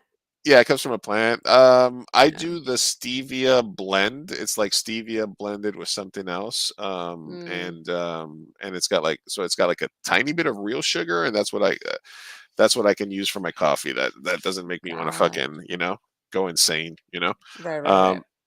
Um, but I do think that gliding all over after he kills Mike is when Mhm. he goes full Heisenberg, and he Mhm. basically enters his final form when he starts doing deals with Nazis, and he has all those people killed in the Yeah, prison at final the same form. time. Yeah. That is insane. There's I mean, the thing that strikes me about Breaking Bad is just those set pieces, those sequences, whether it's the cooking sequences, whether it's the multiple murders inside the prison happening at the same time sequences, all Mhm. that stuff, the cinematography and the care into crafting the episodes, the structure of the Yes. seasons, the arcs, is probably what sets it apart from any other show. Mhm. Yeah. No, I completely agree. Um, and it takes a patient viewer though if you're not super into like film because it is a very cinematic show. And my brother just he has a very short attention span, so he was like, "Oh, it's just so slow. I can't get into it." I'm like, "Dude, the payoff is so good. Just please watch it." Yeah, no, sort of. I mean, it is a slowish burn because of the seasons, but it's paced greatly. I think Better Call Saul. I mean, Better Call Saul is much slower. Really Better Call Saul is a much slower burn. interesting. Like, stuff happens, but when you start watching Better Call Saul, because when we meet Saul Goodman, he's an asshole. He literally says, hey, if you have a I love problem with this him. guy, why don't you kill him? Like, he literally suggests murder when they first meet him, right? Yeah. He's like, if you have a problem with And then now you understand what I wanted to do as my cosplay for Comic-Con, Yeah. which I don't think you ever understood, which is it was just going to be me in a black A shirt. You can't say wife beater anymore. Um, wife beater, you're out of here. The No wife more, beater. no more of you. In a black A shirt or a tank top, in a A bald. beanie. Oh, Yeah, beanie. and I was gonna be unskinny Pete. Unskinny Pete. Yeah, Oh my god. I'm skinny Pete, yo. No, I love him. Heisenberg when he throw this ain't meth. He just smashes the fucking Yeah. top. Those are my top favorite moments are when when he's with Tuco and he smashes the fucking thing on the ground. Hmm. Um, uh, that's got to be one of my favorite moments of the entire series. When him and Jesse are like high fiving each other when they fucking make all the meth. Hmm. They make all and what did you think of Gustavo? I'm so bad with names. My god, I just binged this show. Gustavo Fring. Gustavo. Gustavo Fring. Oh, Fring. Okay, Yeah. yeah, yeah. Los Oh my pollos. god, yeah, Los Pollos Hermanos. I fucking loved him. I mean, oh shit, you do not have that. I need that in my life. I loved You him. need the Los Pollos Hermanos cooking thing here Hell yeah. for my barbecues? No, you cannot Hell have that. yeah. But he's great as a bad guy, right? Oh, he's great because he's so you would never suspect him. He's just such a nice, dapper, Obama-like figure. He hides in plain sight. That's what he says. He Yeah, says, "I'm it's like great. you, Walter. I hide in plain sight." Hmm. He brings chicken. So Yeah. yeah. Anyway, that happened, and now I'm watching Euphoria. And how do you feel about it now? Uh, at the beginning, I was kind of like not convinced, but there's an episode where so the carnival episode, I think that's when I kind of started to realize that I'm invested more than I would admit, more than I had like thought. I was really into what everyone was doing, and I thought, I don't know, I think the writing is really good. I love the way the vibe, like the look and feel of the show. Yeah. I don't know. Zendaya And is a beast then as an actress. yeah, she's great. She's really great. Which is odd because I feel like Rue is in my opinion, the least like the character that I kind of care the least about. Does that mean to say? I like Faz the best, I think. Yeah, I love Fez. I love Fez. I love that whole girl group. Um, I love the And girl then, who what's the girl who's just like vaping in the room and she just yeah. always like has one-liners. I love her. I'm like, I So, am her. She's cool. so I guess if you watch further into season 2, I guess they cut out a bunch of her lines in season 2, or they're not really featuring Mhm. her a lot Wait, who her? because the girl who vapes. Aw, but I like Because her. apparently she had some tweets from 2014 where she was very liberally using the N word, and but not like, Oh, but just like in a dumb like a country like white girl, homie. like a Oh. like a like a like a like a like a like a white girl would, like Mm. find you blah blah blah whatever. Anyway, and also she was like a Trump supporter, I guess, or something. So I guess I That's a guess they little sort fast. of I guess they sort of internally canceled her a little bit because of her Mm. takes, which is neither here or there. Oh, that Uh, sucks. I liked her. yeah, I don't know which one it is. She She seemed did she cool. did give me Cash Me Outside vibes. She does have she does have that vibe. Oh yeah, Like, Sophie Rose Wilson, I guess. She had yeah. some. She receives backlash after fans uncovered social media posts that are racist. But it's kind of like, Hmm. you know, Trump just won Ohio. It's like stuff like that. Like she was, Hmm. yeah, Trump won Ohio. Okay, so Yikes. I don't know. I guess that's that. And then the other thing that I read recently is the girl that plays Maddie, Hmm. Alexa Demi, is actually, and they were saying this was a proof of ageism. She's actually 30, but she's playing like a seven. Yeah. She's playing like a 16-year-old, Yeah, my and brother told me that. I was like, I'm like, good ah, for her. good And for then her. Sydney Sweeney, who's like she's hot as fish grease, who plays Cassie, and then that's the weird part because she's like playing a 17-year-old, but they're like naked all the time. So I guess it's kind of weird how that it's like a very pushing the envelope type show. I said it's like Boogie Nights meets Degrassi. Basically, Mm-hmm. it's it's so hectic. It's like almost a Scorsese movie with Mm-hmm. they're walking this way, the camera's moving this. There's a lot of like this, and then quick Yeah. cuts, and I'm like, and a lot of stuff where it's like, why did they just? Because as a director and a filmmaker, Mm-hmm. anytime I see like a throwaway cutaway scene where they only use like a split second of something, Mm-hmm. I know what goes into a setup for a shot. It Yeah. takes a lot of time to find a location, set up a shot, even it's so that you can just show 2-second interactions with people, and you Mm-hmm. need that for the story. It just boggles the mind that they spend this much time for this very small thing. So sometimes I think so. It's really a hectic, well paced. It's an aggressive show. It's in that man. So I just think when it's all said and done, it'll depending on how they finish up, it's gonna go upside there with like the current ones, Succession, Mm-hmm. Euphoria, Ozarks. I think there's probably more there, but that's my favorite. So I'm glad that you finished Breaking Nice. Bad, Yeah. and I'm glad I obviously, watched it. and who's your favorite character? Fuck, that's hard. Pinkman. No, it's not Pinkman. I like him. I I don't know. It depends by what metric. Cause yeah, if we're going on like Uh, morality, I love Pinkman. I think that he's the one that stayed the truest to, I don't know, like he's a he was a treasure good, catcher, yeah. although he And did then kill but the other guy. yeah, well, but he was also like a victim of his circumstance as well. I don't know. But Gustavo Fring, I really liked him. I really enjoyed that character as a whole. Yeah, you did. But then Hank was just Hank. I love Hank. Yeah. I don't know. I thought the Nazi choice at the end was like the only thing. It's like, really, do we have to get Nazis into this thing? Like how far I Heisenberg goes, where he's like associating with Nazis. But it works, right? Because it makes you hate him. Like it makes you see that he really This went full Heisenberg even more. It's like, oh, now you're dealing with Nazis and like it's a full anti-hero thing for me. It's it like really is. it really is like a perfect example of just a full-on anti-hero. Hmm. Heisenberg. Like if you watch Sopranos, Tony Soprano. Um, Yeah.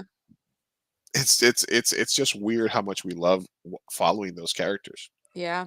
Yeah. Putin. Ah, oh God. Let's not go back to Ukraine and Russia. Bring This it. is a No, I'm just lot. saying, bringing it back to a close, and Yeah. I don't know. Look at I don't. us. Full Putin is the circle. anti-hero of the reality TV that we're watching right He's just anti. I don't know about hero. now. All right, we came in at a tight 2 hours and 42 minutes. Dude, we suck at this. Oh my No, God. we're actually very excellent at sitting down and talking to each other. We're A little not too good. excellent. We're not good at keeping a schedule for a 90-minute podcast. It's Hmm. almost like we had two separate audiences: the audience from the beginning, and then the And the audience audience from the end, yeah. because people are like, "All right, Exactly. thanks for the Russia talk." The call that Yeah. I got two different calls. I got a call from Chris Hmm. while we were talking, and he said, and I was like, I'm live right now, and he's like, "Oh, he's in Turkey." He said, "I'm 600 miles away from the bombing," and I was like, "Cool, go fight." Whoa. And then I'm just kidding, and then go do some karate out there. Hmm. Go do some frontline You're karate. you're Uh, terrible. and then shit, what would it take for you to go to war, Sophia? We gotta wrap this up, bro. God. Who cares? Don't ask me a hypothetical question. I at don't 2 care right hours. now. We are 3 hours in almost, and you're over here like, oh, by the way, Sophia, can you tell us this hypothetical thing that will never happen and I don't care? Stop it. My Oh God. man, I feel attacked. I feel podcasty attacked. It would take me it would take me sitting here for 3 hours holding my pee in to go to war with you, Big Chief Burrito. So you watched Breaking Bad, you liked it, it's over. I loved it. It's I'm gonna great. watch the end of Euphoria. I'm The gonna film try to catch festival. up. Yeah. Yeah, so yeah, you got it. Well, yeah. Well, at this point, you got time because Mhm. just try to stay off Twitter so that you don't get spoiled before. Yeah, that's the the hardest season starts. part. Yeah. Yeah, I'm gonna turn it on as soon as it's done. But you do have a chance to catch up on Better Call Saul, and then Mhm. watch the final season with everybody else. All right. Definitely. Fuck. Yeah. Where's the button here? All right. We'll talk to you All guys right. later. Thanks for tuning Yeah. in. Thank you for tuning in. Where's Also, my we end? should say the hiatus. We should remind. Oh yeah. We will be gone for a month. Well, actually, this is actually episode 4, but it's going to be dropping as episode 3 because since the other one was Oscar and there wasn't anything really topical, I'm going to release that more closer to the Oscars before. So Oh, just okay. so you know, I haven't put that one out on audio yet. And then I Gotcha. thought by the time, but there was a chance that we might have its own private stream before then. Mhm. We'll talk. Okay. Anyway, we'll figure it out, but we'll have new episodes towards the end of March, or I'll be posting on my personal account as I stuff throughout the festival. So keep up with that. But we'll give Sophia a break. I'm going on vacation. We did 10 hours in 4 episodes. Oh God. All right, let me press the button and we're out of here. I'll see All you in right. 30 seconds. See ya.